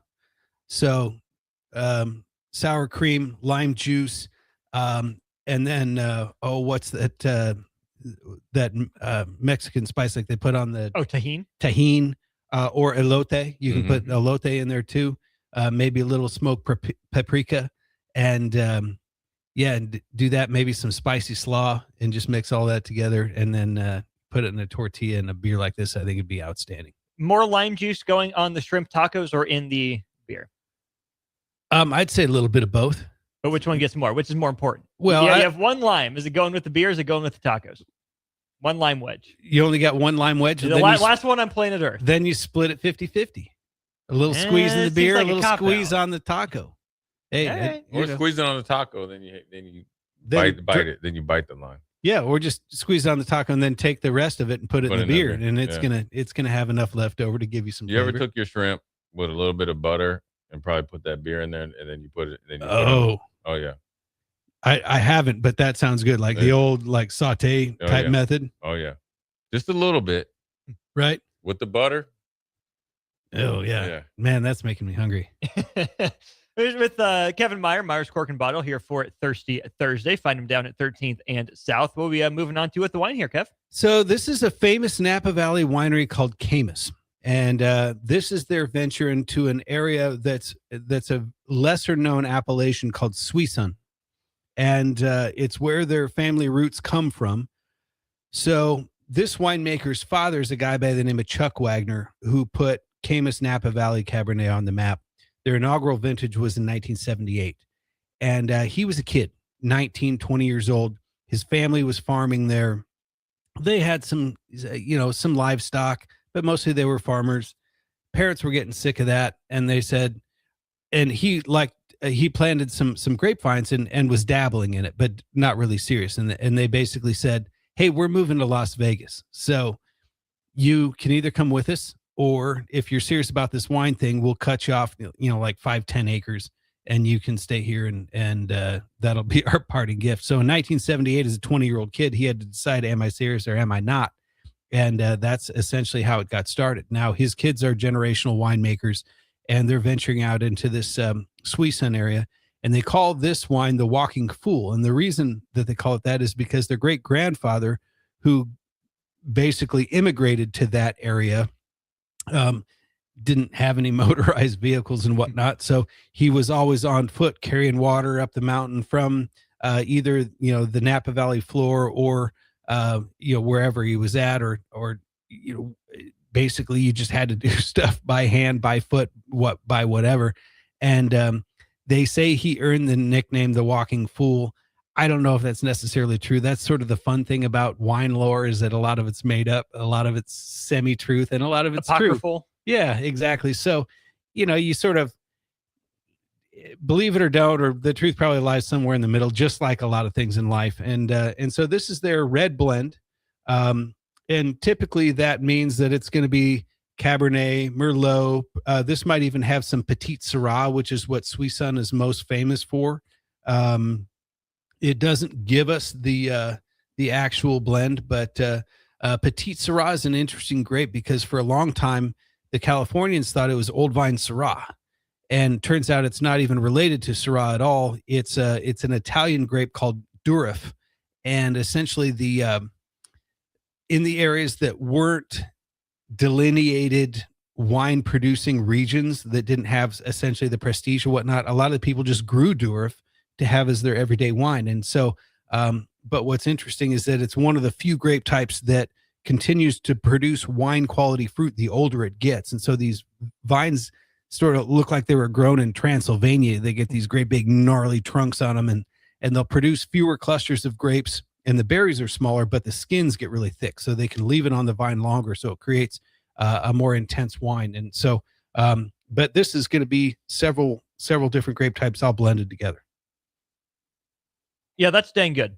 You can tell they got serious about it with the 5 or 10 acres, and you can see why that's stood the test of time. I like it because the grape comes through. I mean, I can't tell the blend of the grapes apart. I'm sure you'd be able to, but I like it because at least my first few sips, I got a big burst of flavor. It lasted for a second, but it also kind of resets a little bit, right? It's not lasting, not like it's thin, runny, it's gone, but in a good way. Like, oh, I'm not necessarily going to taste the wine with my next bite of food, and the wine's not like overpowering anything else. Right. It's not, ringing your bell and not letting go. It sort of rings your bell a little bit up front, and then then it gets a little more elegant on the back end. It's and I think that's probably the reason for the blend, because you take some grapes that are like heavier duty, more, muscular, more intense, and you blend it with something that's got a little more finesse, a little more sort of light-handed with the intensity, and you put those together, and it creates a wine that's very diverse. So what would be if you're trying to pick apart the blend, what would be the heavy hitters versus the finesse in the blend, would you think? Well, obviously I think the Cabernet and the Petit Syrah would probably be the heavy hitters. They're going to, I'm guessing, blend some smaller percentages of Merlot, which will be a little more bright. In that area, they also grow a little bit of Grenache, which is kind of that Merlot ilk, but with a little bit of more pepperiness to it. But they can grow anything there. So there's all these underutilized grape types. Like there's one called Mourvedre. There's Syrah, there's Petit Syrah. Pinot isn't going to do well there. It's too warm, so it probably doesn't have any Pinot. Plus, Pinot is usually not a blending grape, essentially because it will take on the flavors of whatever it's blended with. So if you have it with Pinot blended with Merlot, it's going to taste like a watered down Merlot, but it's not going to maintain any of its Pinot Noir characteristics. So I'm speculating maybe some Zin in there too. Okay. There's a lot of Italian influence in that part of the world. So, but again, I'm just shooting from the hip here. I don't know. So I have to at least ask. You are the expert after all. So I'm just guessing based on the history and where the location is, that's probably the blend. Love it. All right. We will have a Thirsty Thursday. I believe you're not going on vacation next week, right? We will have a chance to talk to you before 4th of July. Indeed, we will. Excellent. All right. So never too early to stock up. Maybe start pre-gaming the 4th of July. Yes. A little bit, right? Right. Never too early to start. Got a week and change. Indeed. And new beers in the shop, new wines in the shop. The M is still out on the neon. Are you kidding? Right now, They had a whole week to get to it. they're still working on it. At least it's we're not just cork and bottle, we're Eyers cork and bottle right now. Drawing my ire. You're yeah. How do you spell it? EYRE? Is that right? That'd be IRE. IRE. Oh, you're yeah. Ire, yes. Yeah. That'd like be, the that'd be eagle like nest would Irie. be- I'm Irie man. Right. Like the Eagle's nest would be what? AE? EA. RIE? You lost me on Eagles nest. EAGLES. Yeah, but like the nest, I think, is an airy. Oh, see, I think. now you're just shooting over my I don't head there off. Anyway, so we're a little irie or a little ired about being Eyers cork and bottle right now, but come buy some stuff so we can get our M fixed. Spend your M's at Myers Cork and Bottle. Fix the M. Boom. I Easy like enough. it. 13th and South. There you go. Kev, as always, appreciate it. Good to see you. Appreciate it, gentlemen. Thank you. We'll be back more Old School after this. Watch Old School live on Facebook, YouTube, or Twitch. Old School with Foreman and Orman on 93.7 The Ticket and theticketfm.com. If you're seeking a career with a growing company, Gaina Trucking and Excavating is hiring and looking for additions to their team. Gaina Trucking has a strong team culture, competitive pay, 401ks, and benefits like health, dental, and vision. Drivers are guaranteed 40 hours per week, even in the winter months, and are home every night. Start your career today at Gaina Trucking and Excavating. Apply today at GainaTrucking.com. There's a jalapeno heat wave rolling through Amigos, and honestly, we're here for it. The new crisp jalapeno popper burrito is stuffed with bold jalapeno cream cheese filling for a smooth, spicy heat in every crispy bite. And the new jalapeno popper Frenchies are a perfect fiery twist on the classic fave. This summer, the heat index is officially set by Amigos, and it's a jalapeno heat wave. Try the newest bold, fresh flavors at Amigos. Hey USA, it's your 250th birthday, and Amigos brings the party. The Yankee Burrito is back, and what's more American than a hot dog? In a crispy tortilla. This summer, the All-American Twist is back too, for just $3.99. There's festive layers of red slushy, white soft serve, and blue slushy with whipped cream and a cherry on top. Celebrate freedom, flavor, and fun in every bite with a Yankee Burrito and All-American Twist, only at Amigos. Arctic Spas is brand new to Lincoln, and you're invited to the grand opening. Stop by Arctic Spas between 11 a.m. and 4 p.m. this Saturday, June 27th, for a grand opening party featuring free food, drinks, prizes, giveaways, a cold plunge contest, and a chance to win a free Blackstone grill. Bring 2 cans of food for the food bank for additional entries for free prizes. Bring your swimsuit to jump in and try out their giant swim spa. It's the grand opening at Arctic Spas from 11 a.m. to 4 p.m. this Saturday, June 27th at 5601 South 56th Street, Suite 5. Green's Furnace and Plumbing has been servicing the Southeast Nebraska area since 1921, specializing in HVAC systems, bathroom remodels, duct cleaning, backflow testing, and so much more. With a network of trained technicians ready to assist you, Green's Furnace and Plumbing is your source for dedicated commercial HVAC services for your business, building, or even your home so it can run without unwanted interruption. Learn more by visiting their website at callgreens.com or give them a call at 402-467-4444 today. Nebraska volleyball season is months away, but you have the opportunity to meet 2 stars of the team in person. Insight Partners is hosting their Better Together Bash on Thursday, June 25th from 5:30 to 7 p.m., featuring a meet and greet with Nebraska volleyball stars Andy Jackson and Bergen Riley. It's a family fun evening with photos, games, autographs, and limited edition merch. Bring the family down for a great time at the Insight Partners Better Together Bash on Thursday, June 25th from 5:30 to 7 p.m. in the Rail Yard. When you or someone you know has been seriously injured and you find yourself in need of an attorney, call Liberty Law Group. The attorneys at Liberty Law Group will fight for the justice you deserve in court to get the very best possible outcome. Trust the compassionate and hardworking attorneys at Liberty Law Group when you need an attorney in Nebraska or Iowa. Call them today at 877-404-5238. That's 877-404-5238. Or check them out online at libertylawgroup.com. Are you looking for an exciting new way to put your skills to work? Explore new career options in the fintech industry at Currency, a Sandhills Global company. We offer full-time positions in financial sales, compliance, operations, and other fields. We also offer a 4.5-day work week, an attractive benefits package, and opportunities for advancement. Put your motivation to work and grow with us at Currency. Visit gocurrency.com/careers to learn more.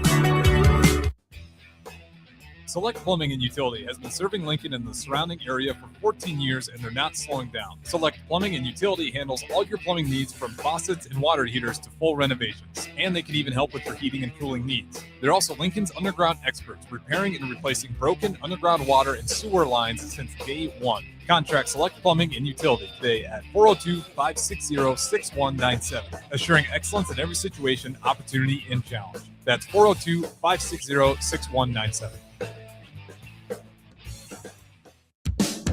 Hey there, this is Paul Scheel, owner of High Electric. I want to thank our friends and loyal customers and introduce High Electric to those looking for a new electrician. We've been serving the Lincoln and Omaha area for over 30 years, from design to install, upgrades, and repair. If you are a homeowner or a small business needing some electrical work, call us at 402-466-6606 or check us out at hyelectric.com. We look forward to hearing from you. Bonzal Pool and Spa is turning 75, and you're getting the presents. Right now, we're counting down to our Big Diamond Anniversary Bash on July 11th with massive weekly doorbuster sales. Stop in every Monday for 75% off your favorite premium BioGuard water care products. Plus, every $75 you spend starting today enters you to win a $7,500 premium in-home sauna. Get your pool ready for summer and start winning today at Bonzal Pool and Spa, 33rd and Nebraska Parkway in Lincoln. Bonzal Pool and Spa, every day made better. Graham Tire presents life's greatest adventures. Okay, take the worm, put it on the hook. Now bring your pole back and throw it forward. And just let the fish come to you. I got a bite! It's a big one, Dad! Great road trips start with great service. Graham Tire, your tire store next door, with 5 convenient Lincoln locations, getting you to the places that matter most. New from Arbor Axe House comes Benny's Battle Barge, the mobile axe throwing adventure. Perfect for festivals, parties, fundraisers, and celebrations. Charter the barge at arbораxe.com or call Arbor Axe House at 402-802-9696. Arbor Axe House at the corner of N Street and Antelope Valley. Back to old school with Foreman and Orman on 93.7 The Ticket.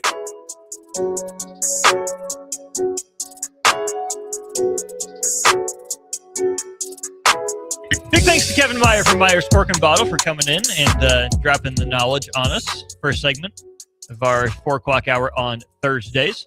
This is Old School. I'm Austin. He's Jay. Old School brought to you, of course, by Graham Tire Company, 4 Lincoln locations, proudly serving the Midwest for more than 75 years. All right, Jay, let's get into the NBA news. The Timberwolves did it.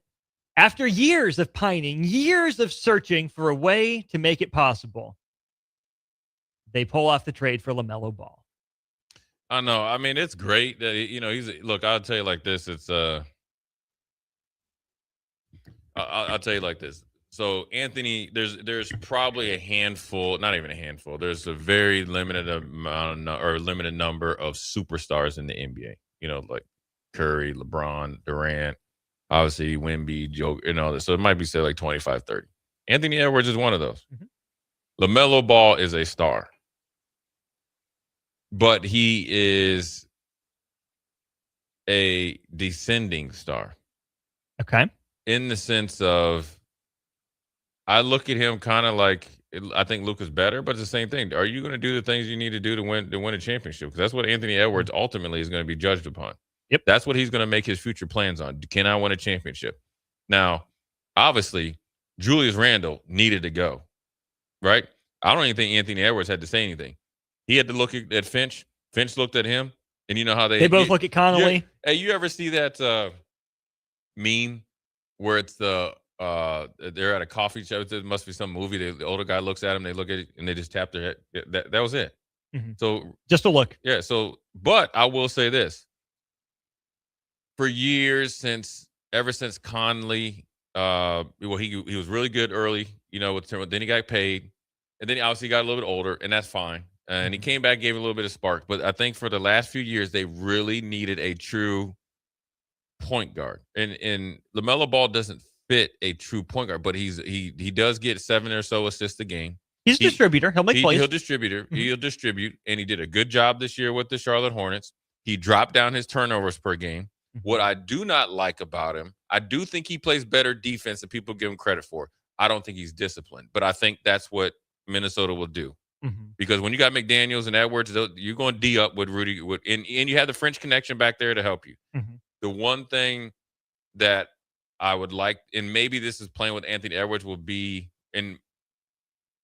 he's not Batman anymore. He was Batman in Charlotte.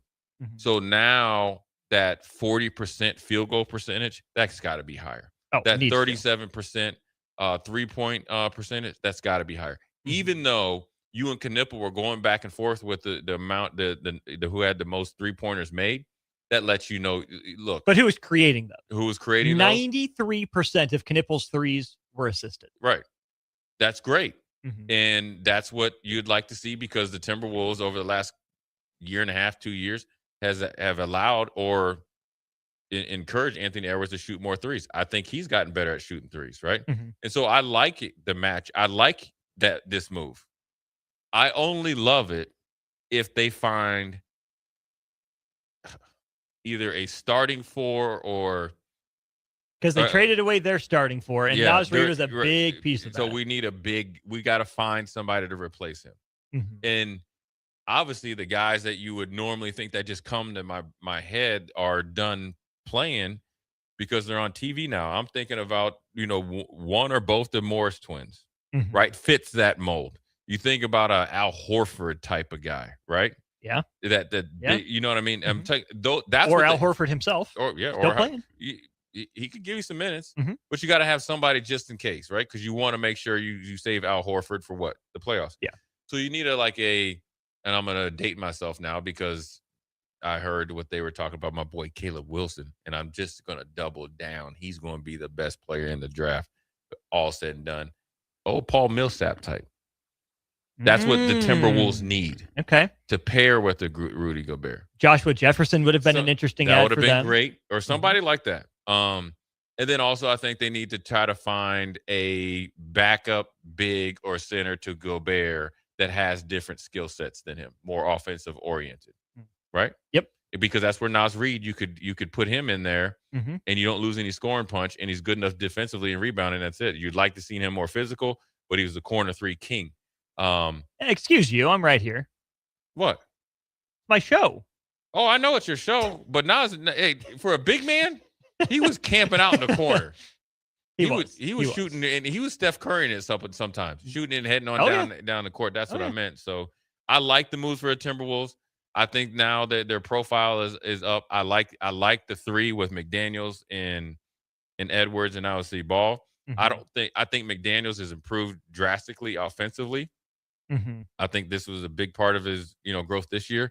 I still don't think he's there yet, but I think he will continue to get better. And I don't think this move will affect his game. Yeah. I think it'll add to it. I think he's going to get a lot more easy shots.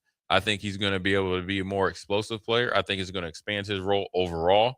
And I think it's going to be better, better. It's going to help Anthony, not even help, Anthony Edwards needs some help, but he doesn't need it. I think he's going to be a better player, but it's going to be dependent on LaMelo Ball playing, understanding when you get off that plane in the MPLS, and honestly, the best airport in the nation. Just go ahead and tip my hat to there.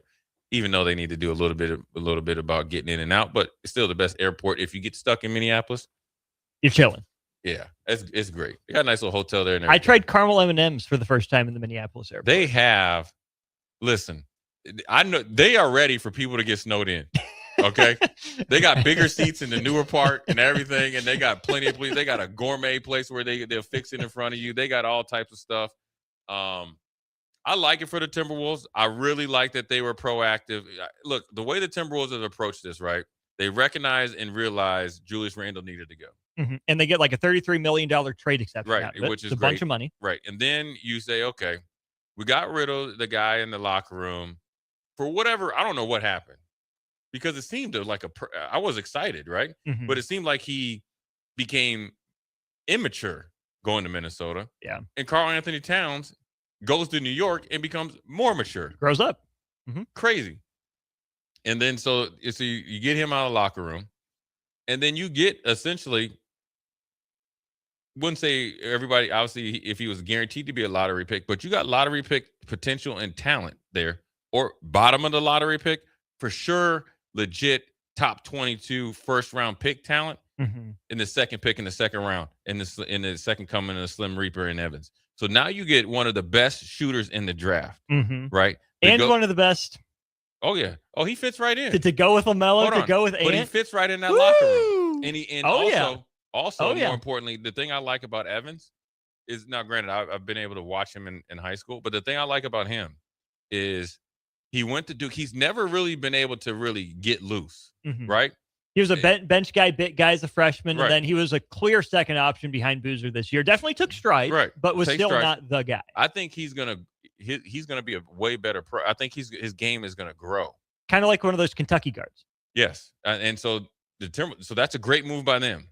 And then they say, okay, we need to make sure that we got to create easier options for Ant-Man. They recognize what happened in the playoffs.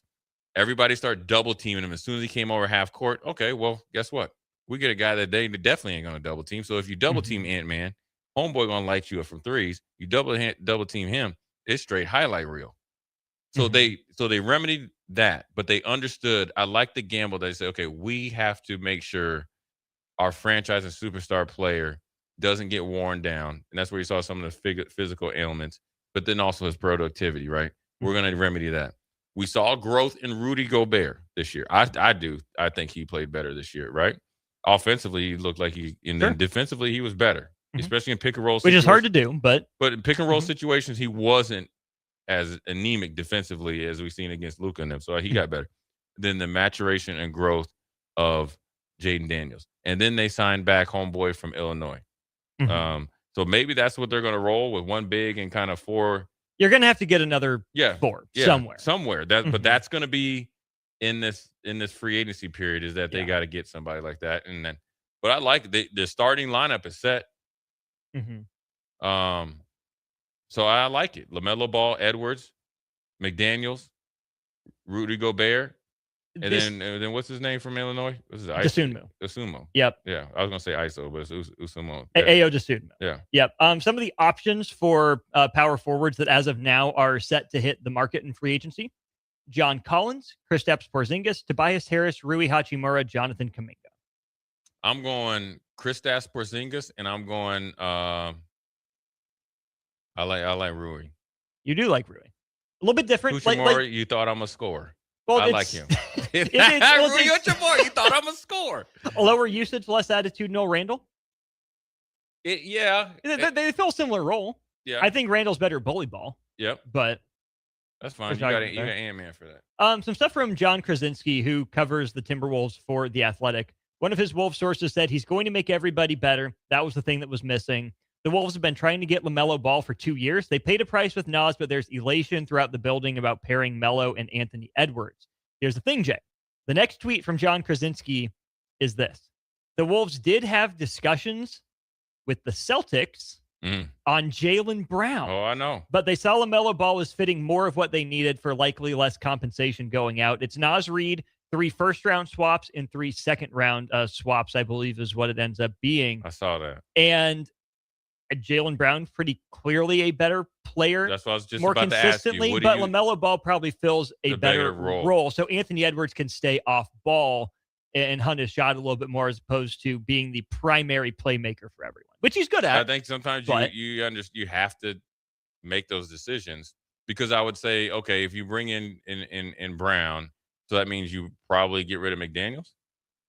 That'd be a huge loss. You can't. Well, I'm just saying, because they kind of play Yeah. the same position. So then you're thinking like, okay, not only do we lose McDaniels, but we lose a little bit of our identity in our locker room, a little bit of swag, a little bit of our physicality, a little bit of our nastiness, right? You know, where you're able to go nose to nose with Joker and you set the tone. and not saying that Jaylen Brown wouldn't or couldn't do that, but you have to look at the whole picture, and I think this has been a smart move by the Timberwolves. So they need to get one of those guys out of free agency, and it might be Hachimura because of Chris or Porzingis' injury history, and you can't you don't want to go all in on him, and next thing you know, he's 20 games in. But if you can nab both, I like it. The other thing for Minnesota, because certainly it's a risk, right? You trade away a guy that seemed like a cornerstone, clearly beloved in Minnesota, in Naz Reid, for, let's call him a mercurial player in LaMelo Ball. But I saw Nate Tice retweeted someone who said, I've disagreed with many recent Tim Connolly decisions, the GM, president of basketball ops, whatever, but he's always early to zag against league trends. He was an early adopter of the size movement in Denver and Minnesota during the three-point obsession, and now he's leaning into volume off-the-dribble threes as the way to beat Wemby and OKC. Anthony Edwards and LaMelo Ball are arguably the two best in the NBA at that. Yeah. Obviously, you would throw Steph Curry into that conversation, but Steph's not long for the league, most likely. And so it obviously is a gamble. There's never a sure sign of success.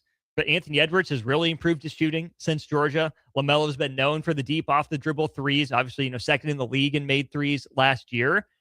The Timberwolves are saying, yeah, we'll give up some size. We'll give up some at the rim, understanding we still have, a top 5 at the bare minimum, probably top 3, maybe top 2 rim defender in the sport still in Rudy Gobert.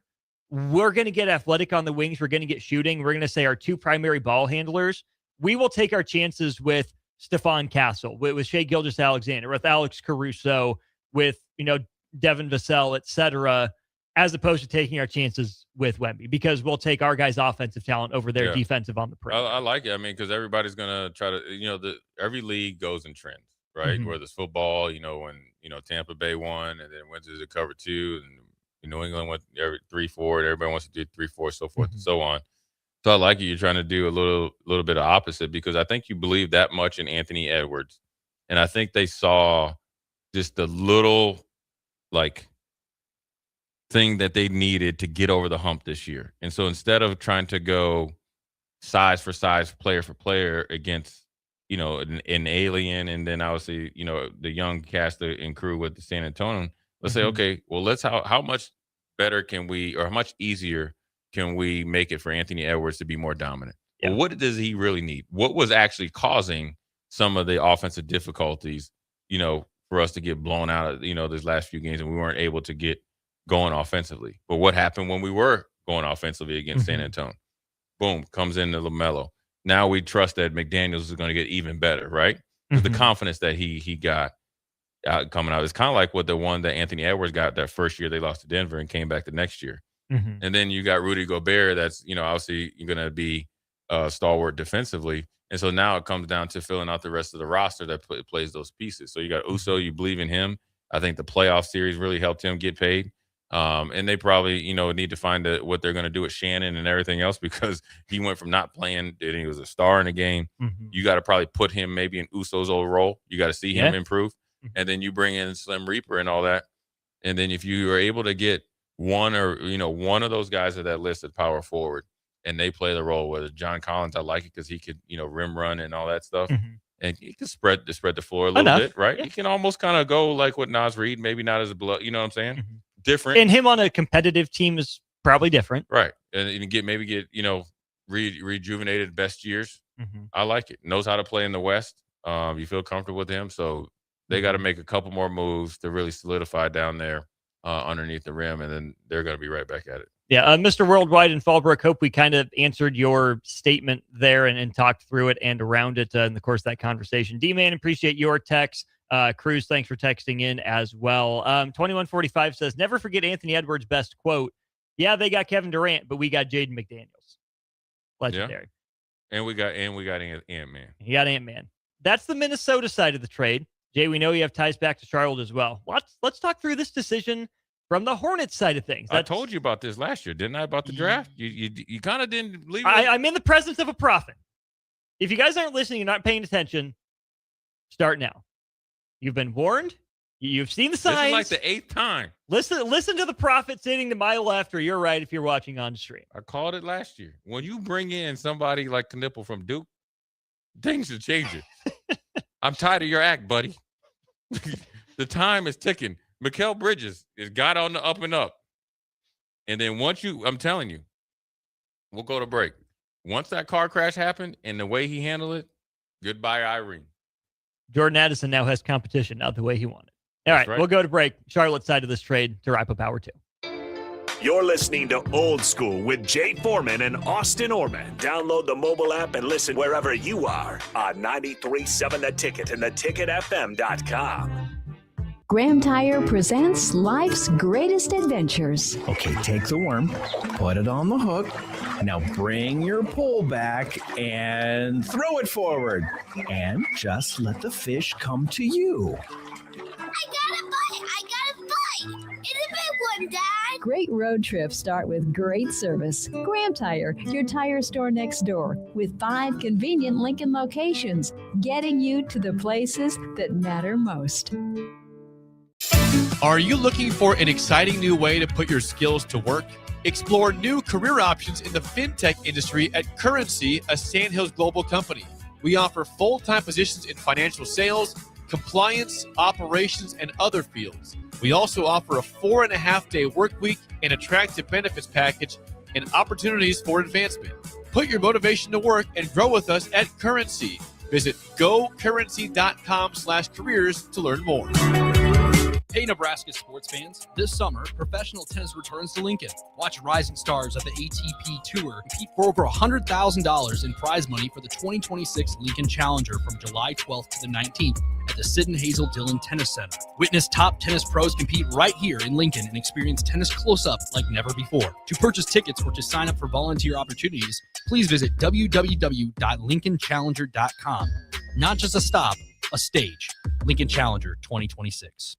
Constructors is now hiring for all positions with pay starting at 23 and up based on experience. Constructors has immediate job openings for mechanics, bridge builders, operators, and drivers. Start your new career today.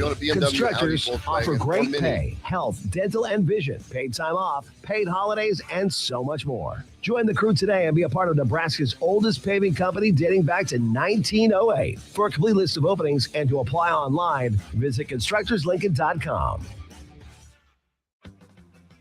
It's the best time of the year to order a new John Deere planter from Landmark Implement during the early order program. Plan for success with the industry's latest technology. Upgrade to an ExactEmerge high-speed planter to cover more acres, increasing flexibility and productivity. Now is the time to lock in the best price of the year. Contact your local Landmark location to order your new John Deere planter and experience the Landmark difference.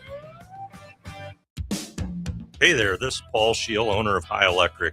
I want to thank our friends and loyal customers and introduce High Electric to those looking for a new electrician. We've been serving the Lincoln and Omaha area for over 30 years, from design to install, upgrades, and repair. If you are a homeowner or a small business needing some electrical work, call us at 402-466-6606 or check us out at hyelectric.com. We look forward to hearing from you. When you or someone you know has been seriously injured and you find yourself in need of an attorney, call Liberty Law Group. The attorneys at Liberty Law Group will fight for the justice you deserve in court to get the very best possible outcome. Trust the compassionate and hardworking attorneys at Liberty Law Group when you need an attorney in Nebraska or Iowa. Call them today at 877-404-5238. That's 877-404-5238. Or check them out online at libertylawgroup.com. Nebraska volleyball season is months away, but you have the opportunity to meet 2 stars of the team in person. Insight Partners is hosting their Better Together Bash on Thursday, June 25th from 5:30 to 7 p.m., featuring a meet and greet with Nebraska volleyball stars Andy Jackson and Bergen Riley. It's a family fun evening with photos, games, autographs, and limited edition merch.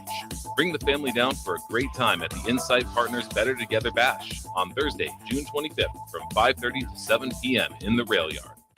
When something breaks, you want someone you can trust to fix it right. Empire Repair is now open in Waverly and ready to serve our community with reliable auto repair and maintenance. From routine service to bigger repairs, our team is here to keep you on the road. Stop by Empire Repair in Waverly or call 402-786-2224 to schedule your service today. Empire Repair, proud to serve Waverly. Join us this Friday, June 26th from 11 a.m. till 6 p.m. at Buffalo Wings and Rings for their Customer Appreciation Day. Both boneless and traditional wings are just 50 cents each all day long. Plus, they'll have signups for free wings for a year and more. Come hang out with 93.7 The Ticket on Friday, June 26th from 11 a.m. till 6 p.m. at Buffalo Wings and Rings at 68th and O. Back to old school with Foreman and Orman on 93.7 The Ticket.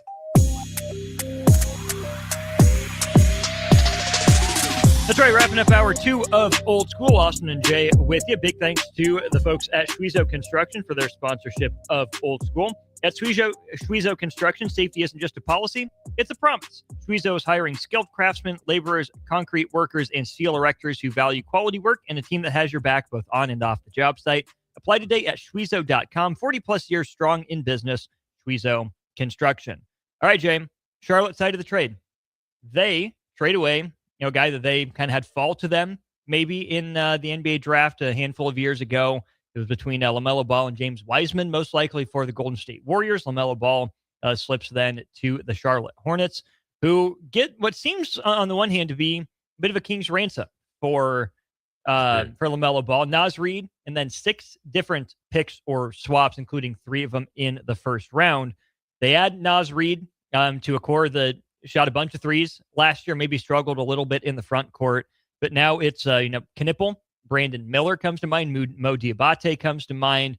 Then you had Naz Reid and Hannes Steinbach to that front line for Charlotte, and on top of that, they re-sign Kobe White, likely to move into the starting lineup in the LaMelo Ball spot. What do you like and not like about this for Charlotte?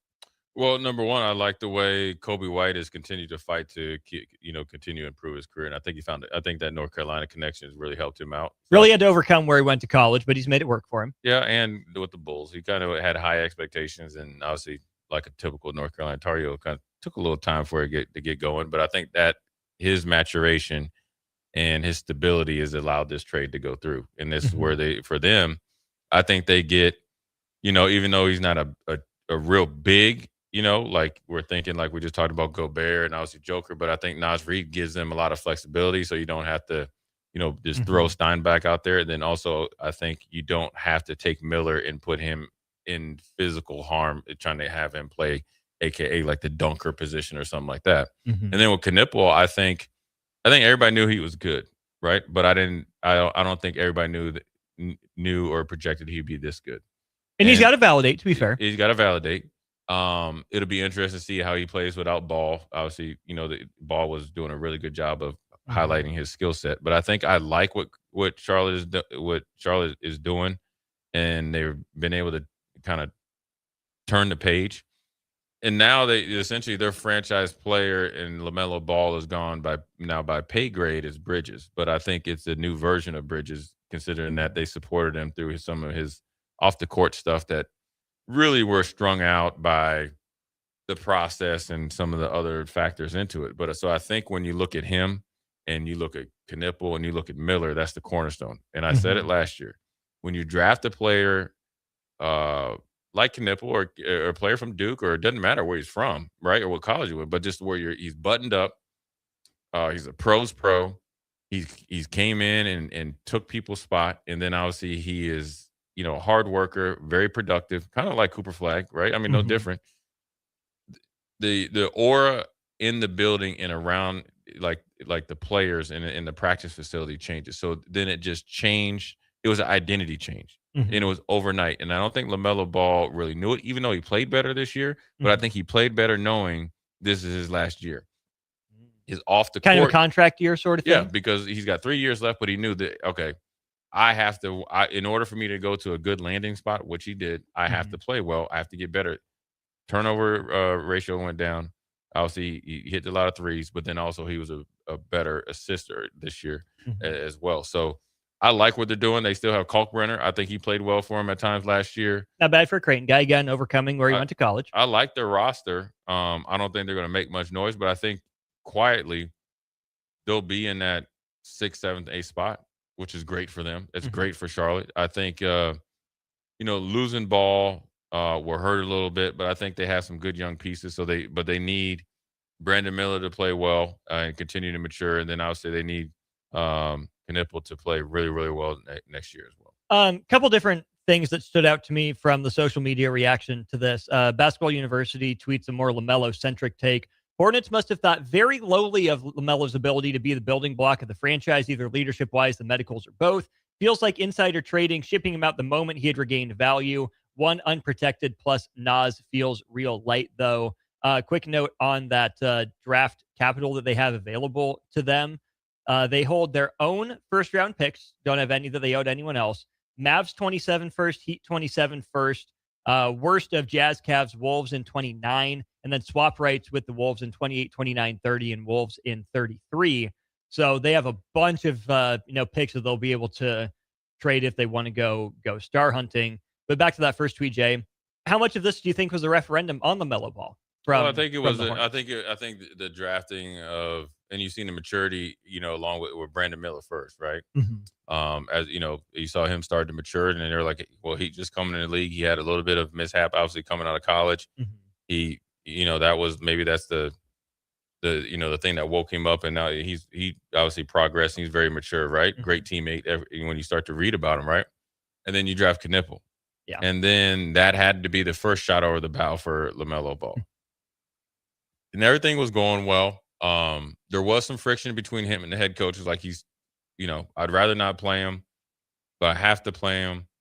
His pay is deciding how much I have to play him. We're playing pretty well. We're winning, but this is not what I want to coach for my tenure, whether it's long or short in Charlotte. Sure. And then I think he started to wear on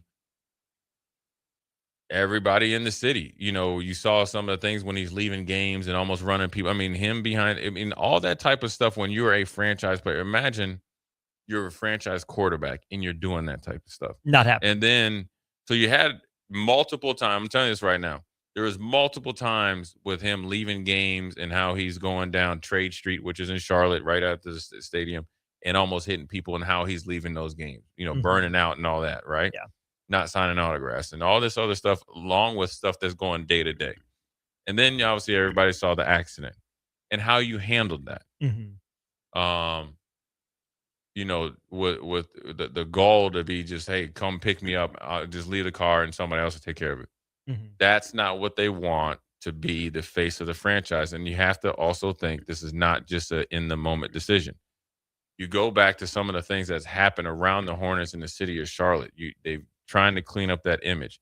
Mikal Bridges is lucky to be there. He's still getting, really, really paid, and he's cleaned up his act. Yeah. So they're only going to give so many guys second chances, and you're going to give him the second chance because he's showing that they're appreciative of it. Mm-hmm. And then now you're playing well. So it's kind of like with McCain. They actually are selling high. Mm-hmm. And they... You say that. Dan Devine from Yahoo. The more I think about it, the more it feels to me like this is the Hornets not fully believing they were as good as the second half numbers suggested, and decided discretion, taking a step back and having more options rather than hitting the gas was the better part of valor. I agree. And let's not forget about Christian Anderson as well. That they drafted. Right. So, good call. They went, different type of looking guard. Obviously, he's 6'1", 6'2" versus Mm-hmm. 6'7". But yeah, I think sometimes, here's in a football analogy, was, Mike Riley's team really a top 10 team or whatever they were, at some point in time in the season? Not really. Were they really a legit 9-win season when he had it? No, but Probably you've not. had some really good teams, around the nation that might have been 7-8 wins, and then the next year they went 10. So I think when you really know your team or feeling your team, well, okay, is it just a byproduct of we're getting on a little run and people aren't finishing? Then you have to be, very mature and understand, okay, we got to make a move. And you have to look at the whole picture. Yeah. You have to project, what will he be in 2 or 3 years? What will he be next year? What will he be in 2 years? Because that will be his contract year, right? Because you're not going to, because if you let him play on that last year, you're going to lose him for nothing. Mm-hmm. So then it's like, do we want to really double it or triple invest in him? The answer is no. Because when they invested in him the second time, what did they get? More of the same. Right. Last thing, and then I promise we'll go to break since we're just over the top of the hour. Sam Vecini, writes for The Athletic, big NBA draft guy, says, I know Wolves fans don't want to think about this, but I think it seems pretty clear that the Hornets are making a bet here on Ant not being on the Wolves come 28-29. And if that was to happen, well, this deal with the 3 swaps immediately becomes a massive haul. and I think that's a good bet. I think It's a bet. I think it's a borderline desperate attempt to keep him there. Mhm. I think these next couple of years, next season, and halfway through, like to the trade deadline, is going to be really be the tell-all. With when Ant leaves or if he leaves. If. Let's go with if for now. Yeah. We're not rooting for it, obviously. I don't have think to see. we can't afford another KG and losing a franchise player like that. Yeah, not on the precipice of Yeah. Western Conference Finals and maybe Yeah, you more. can't. All right, hour 3 of Old School after this. Watch Old School live on Facebook, YouTube, or Twitch. Old School with Foreman and Orman on 93.7 The Ticket and theticketfm.com. This is Lincoln's home for sports talk on the FM dial. Also online at theticketfm.com. On the internet. KNTK FM Firth, 93.7 The Ticket. Hi, Kendall Warnock here, owner of A1 Automotive. If you own a BMW, Audi, Volkswagen, or Mini, specialized service matters. Our team uses advanced diagnostic equipment, OE equipment, including factory-level software, to accurately diagnose and repair your vehicle. Dealer-level capabilities with hometown service. A1 Automotive, 1117 L Street. You can call us 402-477-4660. When you or someone you know has been seriously injured and you find yourself in need of an attorney, call Liberty Law Group. The attorneys at Liberty Law Group will fight for the justice you deserve in court to get the very best possible outcome. Trust the compassionate and hardworking attorneys at Liberty Law Group when you need an attorney in Nebraska or Iowa. Call them today at 877-404-5238. That's 877-404-5238. Or check them out online at libertylawgroup.com. Guys, if you're dealing with low back pain or trouble urinating, don't just live with it. These could be signs of treatable conditions. At Advanced Medical Imaging, their interventional radiologists specialize in minimally invasive procedures designed to relieve symptoms and improve your quality of life without major surgery. June is Men's Health Month. Take the step. Call Advanced Medical Imaging today to schedule a consult and find out what AMI can do for you. Select Plumbing and Utility has been serving Lincoln and the surrounding area for 14 years, and they're not slowing down. Select Plumbing and Utility handles all your plumbing needs from faucets and water heaters to full renovations, and they can even help with your heating and cooling needs. They're also Lincoln's underground experts, repairing and replacing broken underground water and sewer lines since day one. Contact Select Plumbing and Utility today at 402-560-6197, assuring excellence in every situation, opportunity, and challenge. That's 402-560-6197. If you're seeking a career with a growing company, Gaina Trucking and Excavating is hiring and looking for additions to their team. Gaina Trucking has a strong team culture, competitive pay, 401ks, and benefits like health, dental, and vision. Drivers are guaranteed 40 hours per week, even in the winter months, and are home every night. Start your career today at Gaina Trucking and Excavating. Apply today at GainaTrucking.com. Hi, Kendall Warnock here, owner of A1 Automotive. If you own a BMW, Audi, Volkswagen, or Mini, specialized service matters. Our team uses advanced diagnostic equipment, OE equipment, including factory-level software, to accurately diagnose and repair your vehicle. Dealer-level capabilities with hometown service. A1 Automotive, 1117 L Street. You can call us 402-477-4660. Hey there, this is Paul Scheel, owner of High Electric. I want to thank our friends and loyal customers and introduce High Electric to those looking for a new electrician. We've been serving the Lincoln and Omaha area for over 30 years, from design to install, upgrades, and repair. If you are a homeowner or a small business needing some electrical work, call us at 402-466-6606 or check us out at hyelectric.com. We look forward to hearing from you. Join us this Friday, June 26th from 11 a.m. till 6 p.m. at Buffalo Wings and Rings for their Customer Appreciation Day. Both boneless and traditional wings are just 50 cents each all day long. Plus, they'll have signups for free wings for a year and more. Come hang out with 93.7 The Ticket on Friday, June 26th from 11 a.m. till 6 p.m. at Buffalo Wings and Rings at 68th and Elm. Bonzal Pool and Spa is turning 75, and you're getting the presents.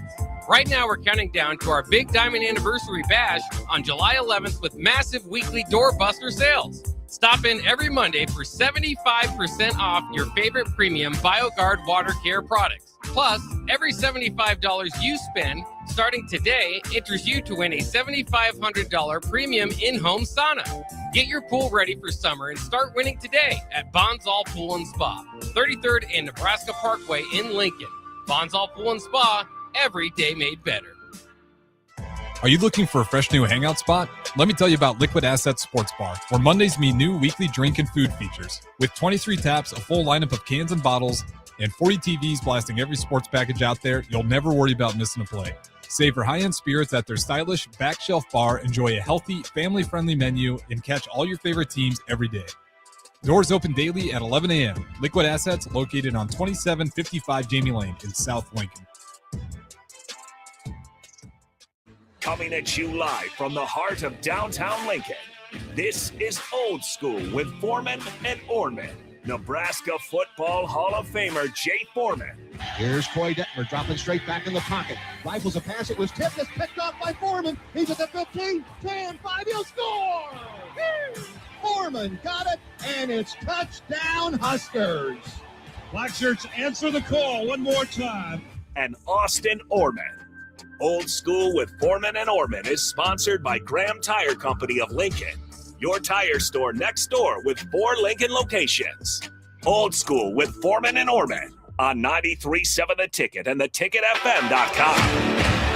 Old School Hour 3, Jay Foreman, Austin Orman, live in effect, 1040 O Street on this little bit overcast day, a little bit of dampness. I feel it there in my joints and bones, but we are brought to you by Graham Tire of Lincoln, serving the Midwest for 75 years. 4 locations here in Lincoln. Look them up, GrahamTireofLincoln.com, and tell them Austin and or Jay sent you. They hooked us both up, and they will hook you up and obviously take care of you. Like Austin said, you go to Graham Tire, get some service, take a picture, send it into the text line, and also we will put you at the top of the list to win a prize or something like that in the future. So anyways, Austin, a lot has been going on, obviously, with the NBA draft. Once again, we want to give shouts out to the Nebraska 2 former Huskers, and obviously Rink and obviously Sam going off to Phoenix and Indiana, respectively, to continue their career. I think they're going to turn some heads.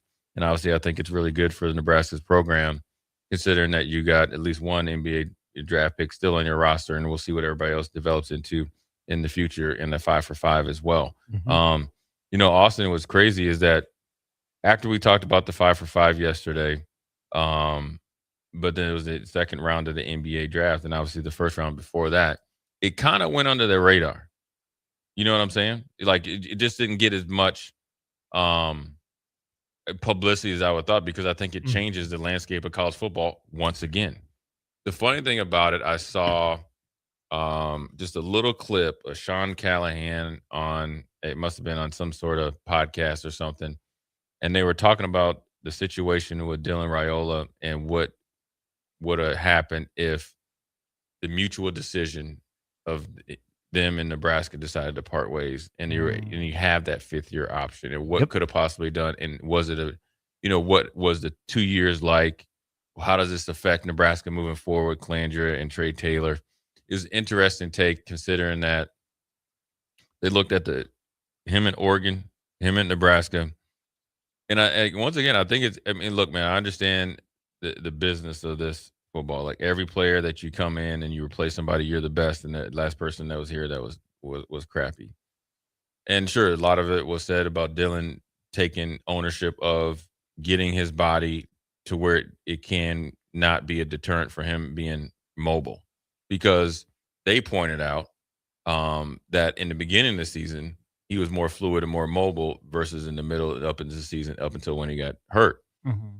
And then also they brought in the Calandra factor and talked about how dominant he was out in the Mountain West and what Nebraska's going to switch their offense to. They mentioned Diego Pavia from Vanderbilt last year, and trying to, a big part of the offense is playing off schedule. I want to ask you, and I obviously want the text line. Playing off schedule, is that something that you think that Nebraska should major in, minor in, or use as needed? You get what I'm saying? Mm-hmm. I think that off schedule is not where you want to live. I think the best teams have the ability to control the game and play it on their terms on both sides of the ball. And that's not necessarily meaning time of possession, but pace of play, feels like the ball is in your court, if you will. And I've said it on this show a handful of times, and I'll say it again. What made Adrian Martinez special, we'll stick with Adrian Martinez special for this example, was his ability to make the Superman play in a lot of ways. Yes, the off-schedule play, the out-of-system play, the miracle.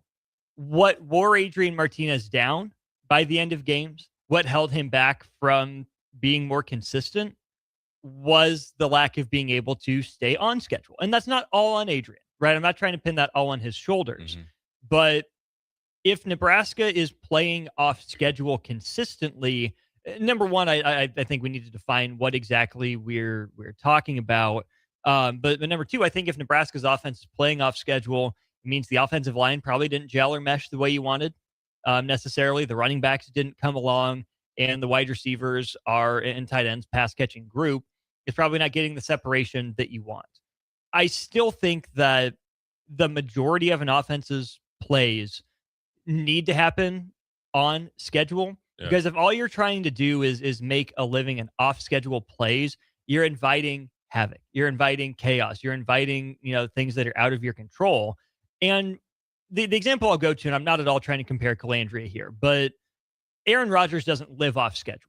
He's just really good at it. Or prime Aaron Rodgers, right? Having the connection with Cobb and Nelson and Devontae Adams down the line through the years, guys like that.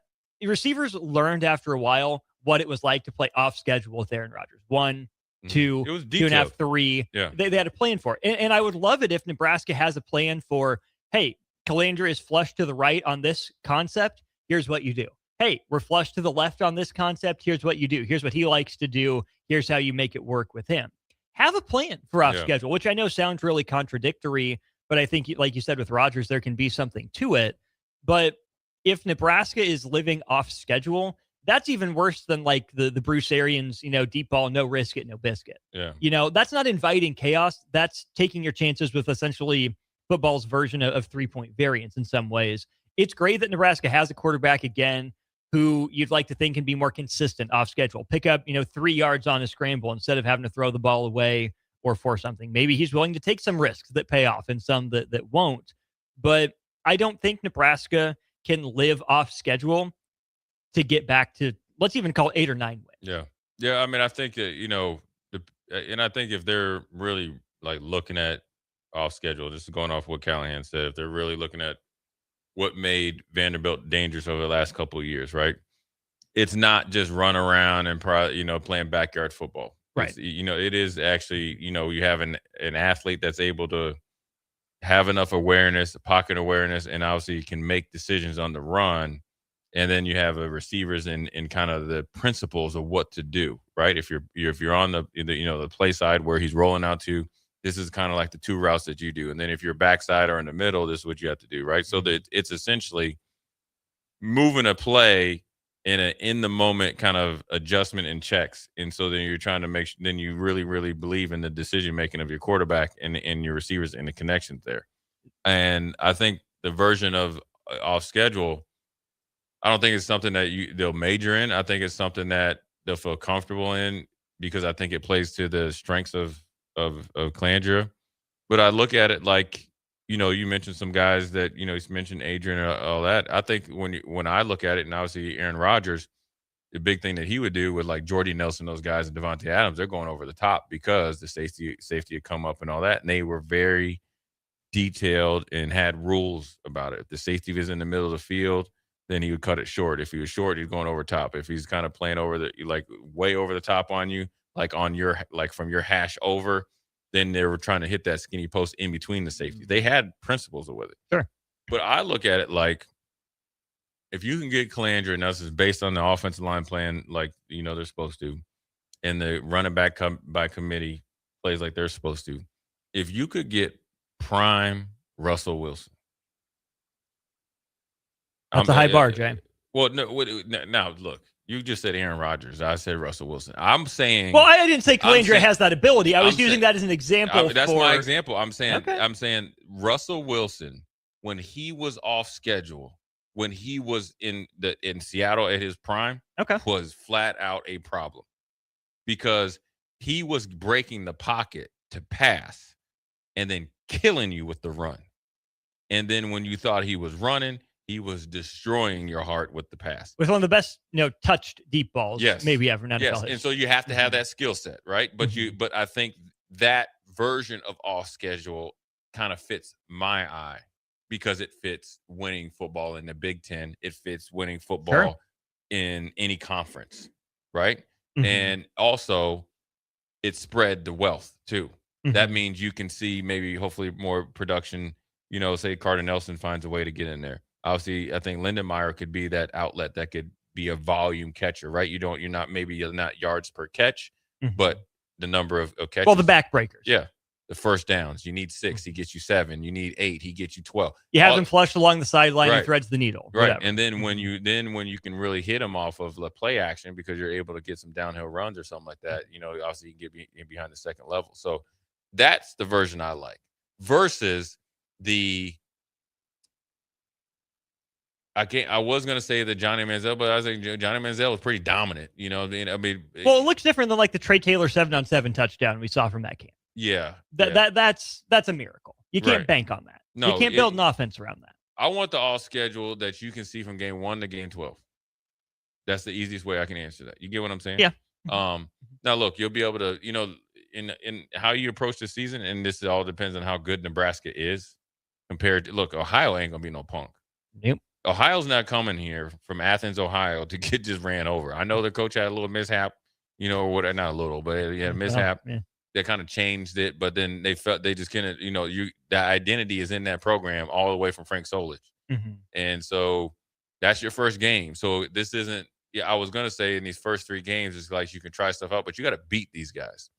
And also with Ohio, they played Calandra in the bowl game. So they feel like they have a good game plan on them. So you have to make sure that you go out there and beat the brakes off these guys before you try to get all out there and willy-nilly. You said the word connection at one point in your answer there between quarterback and receivers. And I think that's where I might go the 5-for-5 route and say Nebraska might be able to find some things that work for this year in terms of off-schedule offense.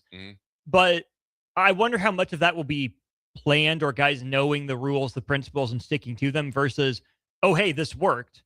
And then going back in the offseason and saying, okay, this worked. What did we actually do? Yeah, what was Calandra seeing? What were the receivers seeing? Because, again, new quarterback here, right? Ja'Cory Barney Jr. is a favorite target for Dylan Raiola. 2 completely different guys. I'd like to think Quinn Clark is on the field quite a bit more. We'll see if Isaiah Hunter stays healthy. Obviously, Gilmer coming in from UCLA. Then you got all the young guys. So it feels to me like the off schedule, the connection, the chemistry, if you want to call it that. Obviously, Calandra took the guys down to throw with them, develop some of that. But it's different. You can attest to this more than anyone. We're in the heat of the battle, 11 on 11, and actually knowing how you're going to react when the plays count for real. So I feel like this year, some of that offset schedule stuff, no matter how much Nebraska tries to instill the principles, might just kind of feel like magic. But if Calandra comes back for a second year, maybe an Isaiah Hunter's back, maybe Gilmer has another year, whatever it is, Barney sticks around, then it would feel like, oh, wait, Nebraska actually did have a plan to build around the off-schedule or stuff. the principles are there. I think, that's what I'm saying. If the principles are there, it probably won't feel like you should see more of it by game 6 on forward, right? Now, we're both right here. So, you're 100% right. And we're going to get into that potential year 2 too, because I think that's sneaky. It's huge, right? Now, I know if that's me, for me, I came down here like 190, 185 soaking wet. I thought I was the baddest dude walking on the earth. You know what I mean? And you might have been, let's be honest, but I was not at that point in time. But I know, like, if I was coming in to be, and I was the number 1 safety, I ain't waiting, right? So, but not what I want to say is this: is that that type of connection is two things in what Sean Callahan said, and I think Steve Sipple might have alluded to it. And I don't want to put any words in their mouth or anything like that. It's not taking any shots at anybody. But the things which is weird, and sometimes, look, when I understand how, I don't know if they're reporters or whatever, like, or just when they hear stuff that they're quick to jump to this, right? But it's coming from somewhere. And I'm necessarily not sure if I agree with it, because I know, like, Dylan was out with guys or whatever, and I never really asked any questions. So I'm just going off what you see and I see just out the surface. So when they say that, like, he's one of the guys and all that stuff, that that I hope that means is like, okay, you're fast forwarding that connection. How does that connection, I guess, lessen the learning curve that you're talking about, and so you can, during the season, you can continue to grow that connection. Well, that's that connection in the off season, but more importantly, it doesn't come from the coaches. So everybody out there that wants to blame the coach, it comes from the players. I can reference myself, Grant, and Jason, other linebackers, us like in between me, just whenever we be talking, dude, I would say, hey, listen, when we run, Panther Week or Steeler Strong or something like that, you know what I mean? Something like this. This is what I am going to call. What are you going to do here? What happens if they run and we're running a fire zone? Okay. And then what do I need to tell you pre-snap for against trips to make? That's where the connection comes from. Connection, even though it starts with C, it should be C and C. It's connection and communication. So what I'm saying is for Calandra is you should possibly be having your own meetings with these skill group guys and explaining what you see as a coverage based on every single play, right? Now, granted, you're not overstepping your boundary, but this is you're out there. Dana Holgerson ain't going to be out there to save you. Mm-hmm. You got to make the checks. Yeah. You got to make the throws. Mm-hmm. And you guys got to catch the ball. We got to win. So we need to be in here. And it's not saying, hey, let's just do it my way or this, but it's like, okay, this is what we got. This is what I'm thinking. If I'm breaking out the pocket this way, and this is what I'm thinking, this is where I'm going to go because this defender usually does this. But this is my emergency outlet. Do you understand why, Lyndon Meyer? Do you understand why, Carter? That's how you build it. Then you go rep it. And then you continue to talk about it. And then you have to be able to be willing and able and be able to be at practice and understand that there's going to be, success with it. And sometimes not. But you have to talk through it. Communication, right? Yeah. I think a lot of that, what you're saying, comes down to film study, right? Yeah. Especially as a quarterback, what do I see?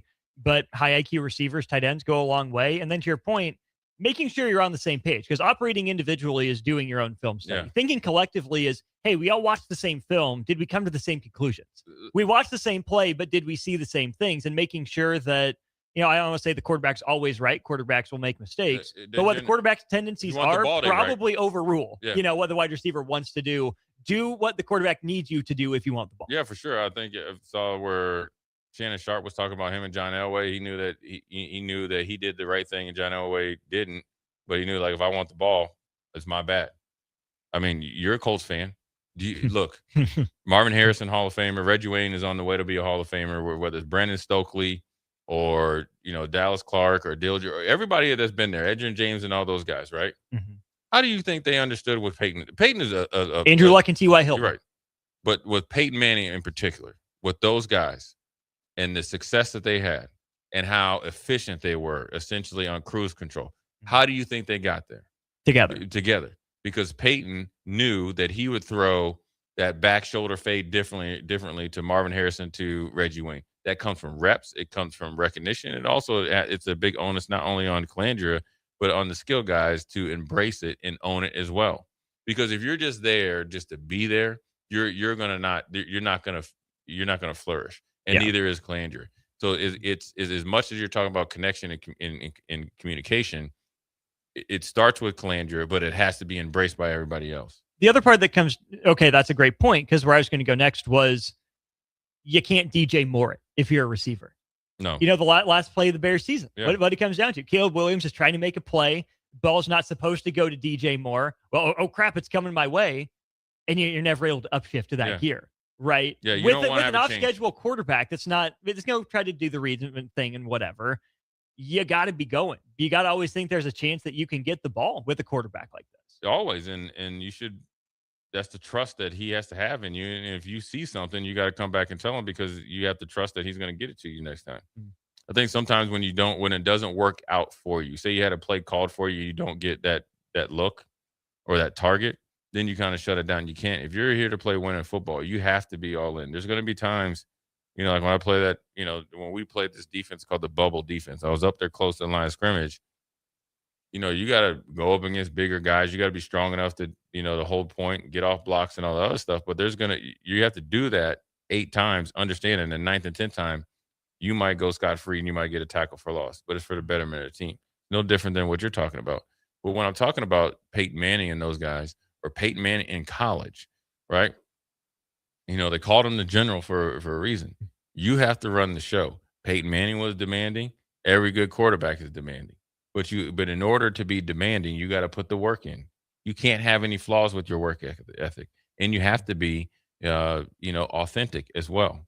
That means you have to be able to take it back and forth if you make mistakes. You've seen the videos of Peyton Manning and Jeff Saturday, or Peyton Manning getting mad at, I think it was when somebody called him on a hot mic with one of the young running backs that didn't pick up a blitz pickup, right? Off of something, right? But that's what the reps come from. If Nebraska wants to take the step, as much as the coaches are going to be evaluated, right? And rightfully so, right? All of them are highly compensated, and you're the coach, right? But you're held accountable for the players on the field as much as on the players. Mm-hmm. You got to prepare to win. You're not going to win by showing up whenever they report to camp and like, all right, now I'm going to turn it on. You like Kirk Cinetti said, and every coach said, you become a champion long before you get the trophy. You become a starter long before you become a champion. You have to act like it. You got to live it, and you got to embrace it. And it's hard work because it is summer. You have a lot more free time. Doubt you really in person in class. So you got a lot of time that you think you got a lot of stuff going on. That's where the sacrifice comes in. And so I thought it was interesting when Sean was on it. I always try to listen because you pick up some nuggets. When you hear it, he's one of the guys. The guys are going to play for him. That's coming from somewhere. Mm-hmm. It's not just made up out there. And it's not a shot at Dylan. It's just interesting to see how that will, go forward. But we're going to take a quick break, come back to second segment. Where everybody's talking about 5 for 5, 2 for Calandria. What does that look like? Because you got, and I kind of was in that situation. You got somebody coming in that's the number one ranked player, or potentially be the number one ranked player, 5-star and all that. How do you approach that if you're Calandria, especially if you have a good year or if you have a so-so year? What do you do for Nebraska? We'll take your text, but I want to hear Austin's thoughts on that. Jay Foreman, Austin, Orman, and we'll be right back. You're listening to Old School with Jay Foreman and Austin Orman. Download the mobile app and listen wherever you are on 93.7 The Ticket and theticketfm.com. Green's Furnace and Plumbing has been servicing the southeast Nebraska area since 1921, specializing in HVAC systems, bathroom remodels, duct cleaning, backflow testing, and so much more. With a network of trained technicians ready to assist you, Green's Furnace and Plumbing is your source for dedicated commercial HVAC services for your business, building, or even your home so it can run without unwanted interruption. Learn more by visiting their website at callgreens.com or give them a call at 402-467-4444 today. Are you looking for a fresh new hangout spot? Let me tell you about Liquid Assets Sports Bar, where Mondays meet new weekly drink and food features. With 23 taps, a full lineup of cans and bottles, and 40 TVs blasting every sports package out there, you'll never worry about missing a play. Savor high-end spirits at their stylish back shelf bar, enjoy a healthy, family-friendly menu, and catch all your favorite teams every day. Doors open daily at 11 a.m. Liquid Assets located on 2755 Jamie Lane in South Lincoln. It's the best time of the year to order a new John Deere planter from Landmark Implement during the early order program. Plan for success with the industry's latest technology. Upgrade to an ExactEmerge high-speed planter to cover more acres, increasing flexibility and productivity. Now is the time to lock in the best price of the year. Contact your local Landmark location to order your new John Deere planter and experience the Landmark difference. Are you ready for a new opportunity? Check out Sandhills Global. Join a dynamic team where your skills are valued and your career can soar. We offer full-time positions with a 4.5-day work week, competitive pay, excellent benefits, and a positive work environment. From IT and marketing to sales and finance, we're looking for talented individuals just like you. Apply today at sandhills.jobs and take the first step towards an exciting future. That's sandhills.jobs. Don't wait, apply now. When Nebraska businesses win, we all win. And the Nebraska Chamber is helping make that happen. Tackling the tough stuff like job creation, affordable and accessible childcare, and building a stronger workforce. We're stepping up so local businesses can step forward. If you want to see Nebraska keep growing, keep competing, and keep winning, get connected with the Nebraska Chamber of Commerce and Industry. Learn more at nechamber.com.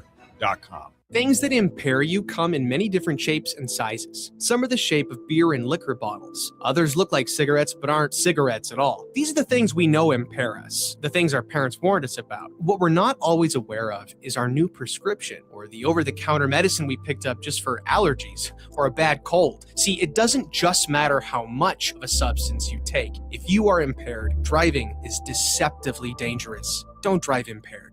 Paid for by the NDOT Highway Safety Office. Greens Furnace and Plumbing has been servicing the southeast Nebraska area since 1921, specializing in HVAC systems, bathroom remodels, duct cleaning, backflow testing, and so much more. With a network of trained technicians ready to assist you, Greens Furnace and Plumbing is your source for dedicated commercial HVAC services for your business, building, or even your home so it can run without unwanted interruption. Learn more by visiting their website at callgreens.com or give them a call at 402-467-4444 today. If you're seeking a career with a growing company, Gaina Trucking and Excavating is hiring and looking for additions to their team. Gaina Trucking has a strong team culture, competitive pay, 401ks, and benefits like health, dental, and vision. Drivers are guaranteed 40 hours per week, even in the winter months, and are home every night. Start your career today at Gaina Trucking and Excavating. Apply today at GainaTrucking.com.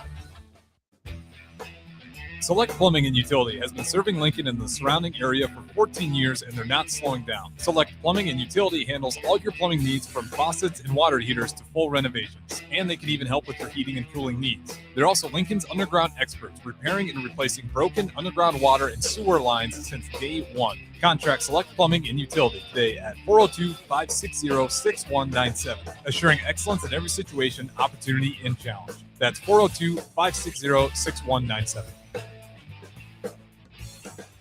Need service on your home air conditioner? No matter what brand you have, just call Bryant, 467-1111. Bryant Air Conditioning, Heating, Electrical, and Plumbing. Bonsall Pool and Spa is turning 75, and you're getting the presents. Right now, we're counting down to our Big Diamond Anniversary Bash on July 11th with massive weekly doorbuster sales. Stop in every Monday for 75% off your favorite premium BioGuard water care products. Plus, every $75 you spend starting today enters you to win a $7,500 premium in-home sauna. Get your pool ready for summer and start winning today at Bonsall Pool and Spa, 33rd and Nebraska Parkway in Lincoln. Bonsall Pool and Spa, every day made better. Join us this Friday, June 26th from 11 a.m. till 6 p.m. at Buffalo Wings and Rings for their Customer Appreciation Day. Both boneless and traditional wings are just 50 cents each all day long. Plus, they'll have signups for free wings for a year and more. Come hang out with 93.7 The Ticket on Friday, June 26th from 11 a.m. till 6 p.m. at Buffalo Wings and Rings at 68th and L. Back to old school with Foreman and Orman on 93.7 The Ticket and theticketfm.com.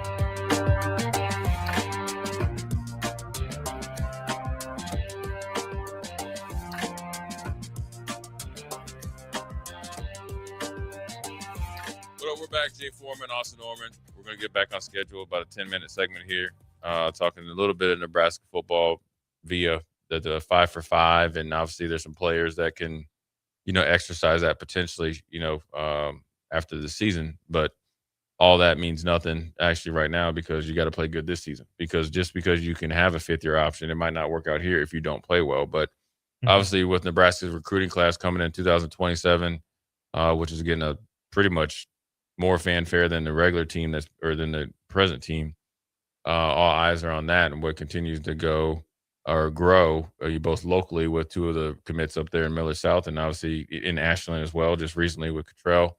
But I wanted to ask, everybody, the first thing that, I heard Sean Callahan talk about it. I think Sipple talked about it. Everybody's been talking about it. Well, that opens the door for Calandria to come back for a second year, assuming and hoping everything goes right, as a bridge starter or kind of holding the fort down. And Trey Taylor he doesn't have a red shirt anymore, but he has that first year 5 for 5. The question I have for people out there is like, okay, well, did anybody consider what Calandria would be thinking about that? I mean, obviously, if Nebraska pays him excessive amount of money, the thinking and thought process is done. But Has anybody thought what he possibly could be thinking in that space? Because look, he's probably thinking if I have a good year, I can go to the league. More importantly, looks like there's going to be a lot of supply and demand in there. Probably if you can have another year where all those guys age out and go to the draft, you get another year. But more importantly, looking over your shoulder at the quarterback position is probably the worst position to be in. It's like being Brett Favre with Aaron Rodgers, or I don't know what, Drew Brees, Phillip Rivers. I mean, that's just how it could be. Now you could be Tom Brady and Garoppolo coming. Hey, listen, I'll just go up to the head man. You'll be out there in San Francisco. But I think that's not an ideal position to be in, because the way it works, it's like everybody loves the backup, and generally until he plays. That's the old NFL adage. But you also understand these kids, hopefully are a little bit more in tune. They understand the dynamics of it. You got a high-profile quarterback coming in. Majority of those guys that generally play as freshmen, at least play. Some start, like we've seen. Maryland last year has an excellent, I think he was a high 4-star, maybe 5. He gave us all that we could handle. Mm-hmm. We're seeing it all over the place. And so you got to he could have it, but you also have to wonder what he would be thinking and be willing to want to do. Now, obviously, I think he has a connection here. You have a successful year. It bodes well, but I think for an incoming freshman, a 5-star, I mean, I'm sure that I would be thinking I want to play and start because I've been thinking I was that good, or I want to play significantly. Then you have a guy that if he plays well and you're coming back another year, what do I want to do, considering I am a legitimate starter? Because for Calanger, you got to think. You think he started a few games at Virginia originally, went into the portal, had a really good year with UNLV. And if we're talking about this conversation next year, that means he's had a good year at Nebraska, or a good enough year at Nebraska to have this conversation. Does he want, at the end of his college career, eligibility for that last year, to be looking over his shoulder with Trey Taylor looming and bigger every day, and it'll go up and down based on his performance, incompletion or completion? Yeah, there is so much to get to there, because I think I like the Calandre addition more if he sticks around for both years. You can talk me into it making more sense as opposed to just a 1-year rental.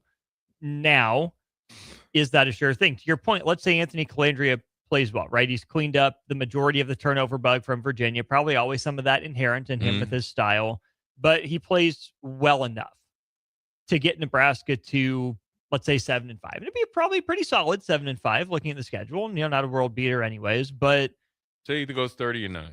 Okay, yeah. 30 TDs, 9. I think that there's a lot of interest in Anthony Calandra in the offseason. Don't know what his deal looks like, what he signed, obviously. That's, between him, his agent, Nebraska, and God. I don't really care. Yeah. But I think 30 touchdowns, 9 picks, 7 wins with that schedule, survived the Big Ten, probably intact. I'm betting he's looking around. And I think it's ideal to say, well, he'd be a 5th-year player. Why would he be looking over his shoulder to freshman? But he's human too, and so I don't think he would be the type of guy to say, well, I know Nebraska likes this kid. I've heard a lot about him, so I'm going to dip. But it's kind of his agent's job. Hey, they really like this kid. They want to start him. They're appreciative of what you did, and they'll give you the same deal, but they're not willing to give you more or much more, a little bit less of a raise. And maybe he says, okay, well, in that case, thank you. Pleasure doing business with you. But if I want to make it to the NFL, I'm going to go somewhere else. And you've said, 5-7 to 7-5 is kind of that purgatory where, the best players from those teams get poached a lot. 8-4, 9-3, you just need to add 1 or 2 pieces. Yeah. 4-8, 3-9, you got to add a bunch more pieces, and your roster's probably not getting plucked through to that degree. But a good year for Anthony Calandre with a good enough record for Nebraska makes the Trey Taylor arrival that much louder, whether it should be or not. And I think it would be a shame if Calandra plays well and walks out the door for his final year. Nebraska's, I don't want to say stuck with Trey Taylor, but forced to either rely on Trey Taylor or go through the rigmarole of TJ Lateef, who would be a first-time starter. Essentially, right? I know he had the audition at the end of last season. Or Daniel Kalen, obviously, no kind of spot starter deal as well. And so I would love to know where Matt Rule and Dana Holgerson have their heads, if they're banking on, hoping for, wondering if Calandra sticks around for a second year, assuming they only have him for one, or what they're thinking about this. And I wonder how much of that we'll be able to see this year. But really, I think, come late October, early November, depending on how the season's going, we'll probably start to get some of those rumblings. Yeah, I mean, it's just going to be interesting how you handle it. And there's obviously 2 parties involved, 3 actually. And, just kind of the 5 for 5, it's great because it allows teams like Nebraska to get older and stay older, and get super old, where you can really make a run, right? If you bring the right pieces back and you continue to add high school kids with the portal and all, mainly portal kids, you're talking about next year to have that big year in 2027, 28. So, it's just a legit question. Obviously, you don't have to really worry about it because, Trey's got a big task ahead of him. He's got to have a really good senior year, because it's a step up in the level of competition. So he's got to really hyper focus on that. Same thing at Nebraska, but eventually, what's crazy about recruiting and the seasons, as far as sports goes, you're so excited for the season to start. And then you're so excited to talk about next year during the season that you just started as well. And that's the way it goes. So, and the quarterback's just not the only position. You talked about Marshall. You talked about whether it's him and Odom, and you got all these guys that are looking to kind of flourish and that, young guys get those reps. And so, the quarterback position obviously is huge around here. It's been huge since, even when I played. It's a unique position to be in when you're looking over your shoulder. Quarterback's a lot different. And the reason why I say that, I had came in here, I had redshirted, obviously, and then won the position in spring ball, without a doubt. 7th on the depth chart to number 1. And then I continued to win it. But Nebraska had recruited I think at that time, the USA Today All-American, the Defensive Player of the Year in Anthony, a.k.a. Tony Ortiz, linebacker. Yeah. And was recruited by the linebacker coach at the time, my coach, Coach Sam. And so there was rumblings like this dude's coming in to start. But it's different at linebacker, right? And, you got to scave that type of stuff off. You got to really focus on yourself, and then you just got to go out there and have a good year. And then I'll say I ended up progressing into the middle. Tony ended up progressing, eventually starting. But that's my personal experience with it. When you know that somebody's coming in that they really, really like. Now, they weren't invested in him financially, but they were invested in him as far as recruiting wise. And that's the same thing back then. I'm going to give you a little bit of tidbit for any of you parents out there that have kids that are playing in high school or college, right? High school is a little bit different because you got to look at the class coming in. You can't really predict who's coming in because kids just live in your area. They move in, it's open enrollment. But generally, you as a player, you always look, and I remember the draft as well when I was already in Buffalo, established starter. It's always interesting to see who they draft and what they say about them.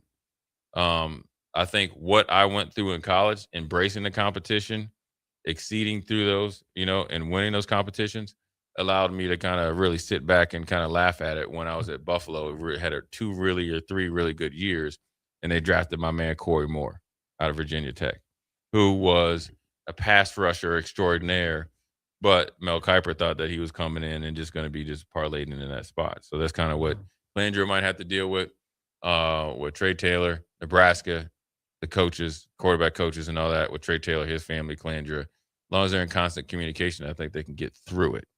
And it'd be, fruitful for everybody. Yes. And maybe what needs to happen is not constant communication. Well, not constant communication, but you got to be upfront, because I got experience with that as well. Yeah, it needs to be crystal clear between Matt Rule, Dana Holgorsen, Trey Taylor, Anthony Calandra, potentially what's going on. But Calandra is grown up. Okay, sure, he's still in college, whatever, but he's a grown adult, right? He understands the business side. Trey Taylor's not, but isn't that also kind of the point of moving to Nebraska and, in his words, now having the redshirt year in some ways in Millard South? Not everything Matt Rule and Dana Holgorsen, et cetera, say to Trey Taylor needs to happen in the company and the presence of a parent. Not everything they tell to Trey Taylor needs to go on there. And it's, I don't have anything, against, good or bad, to say the Taylor family and how they've handled Trey's commitment and everything. But I don't want it to turn into, for Nebraska's sake, Mom and dad are always on the phone, always knocking on the office door, because constant communication always sounds great. But if the parents want to know too much or think they can just walk into the office because their kid's a highly touted recruit, now there's some things that stay within these walls, right? If Trey wants to tell you, he'll tell you, but you kind of have to let him grow up on his own out here too. The constant communication that I'm thinking of, you're constantly, I guess, in communication with the player, updating when things change. You know where you stand. You know where you stand. So I guess I kind of misspoke. So no, I was trying to clarify and make sure we're on the same. But we're going to take a quick break, come back. I'll give you my experience with a situation like that and how a party can lose credibility by not being upfront and crystal clear. And it used to be, smoke screened as coach talk. Really, you just straight up lying to me. Anyways, we'll go to break. Jay Foreman, Austin Norman, we'll be right back. Watch Old School live on Facebook, YouTube, or Twitch. Old School with Foreman and Norman on 93.7 The Ticket and theticketfm.com. Sometimes good people make mistakes. When you find yourself in need of an attorney, call Liberty Law Group. The attorneys at Liberty Law Group will defend you in court and protect your freedom to get you the best possible outcome and the justice you deserve. Trust your freedom to Liberty Law Group, the best criminal attorneys in Nebraska and Iowa. Call them today at 877-404-5238. That's 877-404-5238. Or check them out online at libertylawgroup.com. Need service on your home air conditioner? No matter what brand you have, just call Bryant, 467-1111. Bryant Air Conditioning, Heating, Electrical, and Plumbing. Hey everyone, it's Brie Marie. Join me and James Rowland every Sunday night at 7 p.m. from April through August for the Finish Line. We'll do laps around the headlines in dirt track racing, let the rubber meet the road for NASCAR news, and talk with special guests, including your favorite local drivers and racing personalities. That's the Finish Line, Sunday at 7 p.m. all summer long on 93.7 The Ticket. Hi, it's Sean Callahan here with Koppel Chevrolet GMC in Louisville. Koppel is proud to be the highest rated GMC dealer in the Omaha and Lincoln areas based on Google reviews. Right now, get 0% financing for 60 months on new Silverado and Sierra 1500 models. But hurry, this 0% financing offer won't last long. Visit us in Louisville or check us out online at koppelcars.com. Big value and big flavor meet at Wings and Rings thanks to the all-new delicious Duo Combo. This is the one you've been waiting for. Get one half-sized appetizer and 2 entrees with a side for only $19.99. Bring a friend for the best deal in town on any day of the week, during game time, or whenever the heck you want. Their made-to-order wings and chicken sandwiches are waiting for you at their 68th and O and 40th and Old Cheney locations. Stop by Wings and Rings and celebrate every day with the best meal deal in town. Hi, Kendall Warnock here, owner of A1 Automotive. If you own a BMW, Audi, Volkswagen, or Mini, specialized service matters. Our team uses advanced diagnostic equipment, OE equipment, including factory-level software, to accurately diagnose and repair your vehicle. Dealer-level capabilities with hometown service. A1 Automotive, 1117 L Street. You can call us 402-477-4660. Select Plumbing and Utility has been serving Lincoln and the surrounding area for 14 years, and they're not slowing down. Select Plumbing and Utility handles all your plumbing needs from faucets and water heaters to full renovations, and they can even help with your heating and cooling needs. They're also Lincoln's underground experts, repairing and replacing broken underground water and sewer lines since day one. Contact Select Plumbing and Utility today at 402-560-6197, assuring excellence in every situation, opportunity, and challenge. That's 402-560-6197. You started your business to build something special. Now it's time to grow and protect it. At Pinnacle Bank, our treasury management services help you do just that. Through smarter payment technology, account administration, and fraud protection. So no matter the size of your business, you can get the most out of your financial operations. Request your free consultation at pinbank.com/consult. Pinnacle Bank, the way banking should be. Member FDIC. New from Arbor Axe House comes Benny's Battle Barge, the mobile axe throwing adventure. Perfect for festivals, parties, fundraisers, and celebrations. Charter the barge at arboraxe.com or call Arbor Axe House at 402-802-9696. Arbor Axe House at the corner of N Street and Antelope Valley. When something breaks, you want someone you can trust to fix it right. Empire Repair is now open in Waverly and ready to serve our community with reliable auto repair and maintenance.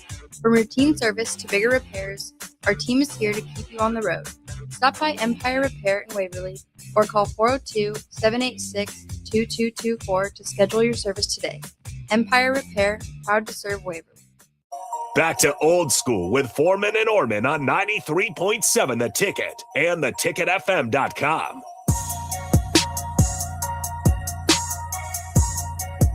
Well, we're back. Jay Foreman, Austin Orman. Quick segment here before we put a bow on this Thursday and all that type of stuff.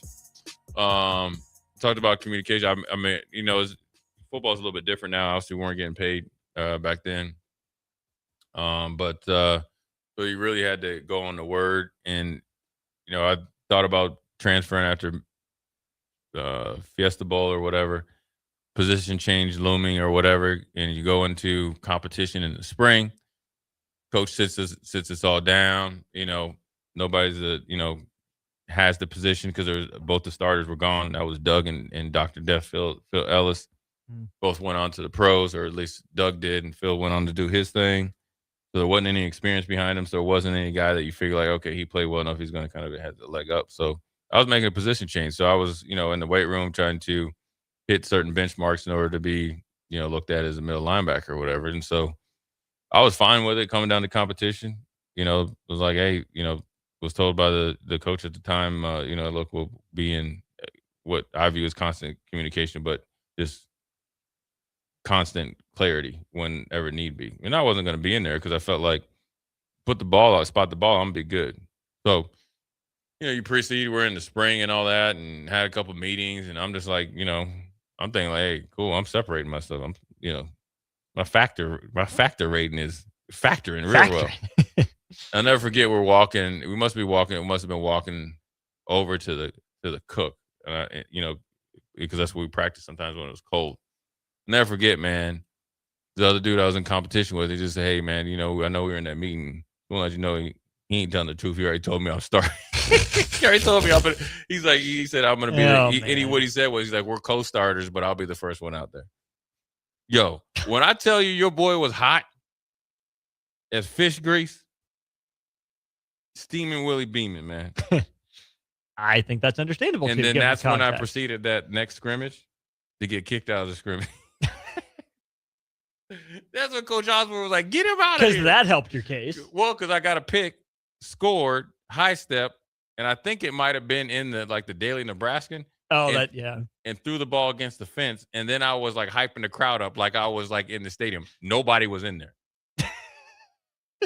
You know what I'm saying? But at least your co-starter knew who that dude was. Flags was growing everywhere. Coach, I was like, throw the flag on him. This and this. He's like, you ain't in Miami. I was like, yes, I am right now. Mentally, I am, Coach. I am. Yeah. So for that, as long as they handle it that way or the right way, and they don't have to do much coach speaking right now because the contract speaks for itself.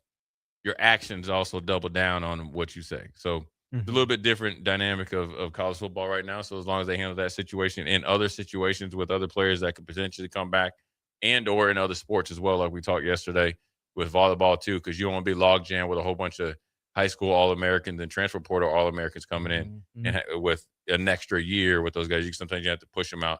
So communication is key. Actions is probably even more key. But what is key is we have got back up on time. We got to put a bow on this Thirsty Thursday.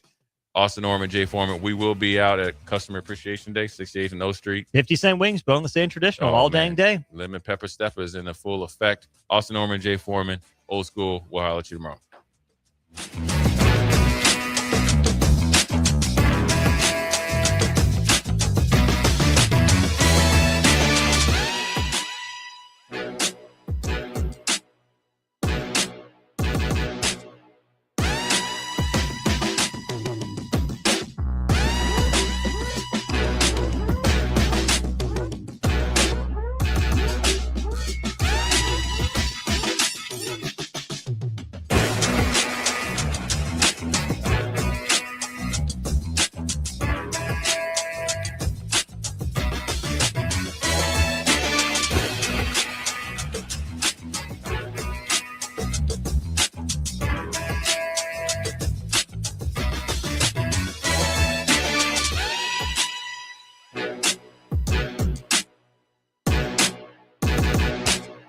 New from Arbor Axe House comes Benny's Battle Barge, the mobile axe throwing adventure. Perfect for festivals, parties, fundraisers, and celebrations. Charter the barge at arboraxe.com or call Arbor Axe House at 402-802-9696. Arbor Axe House at the corner of N Street and Antelope Valley. Graham Tire presents life's greatest adventures. Okay, buddy, here we go.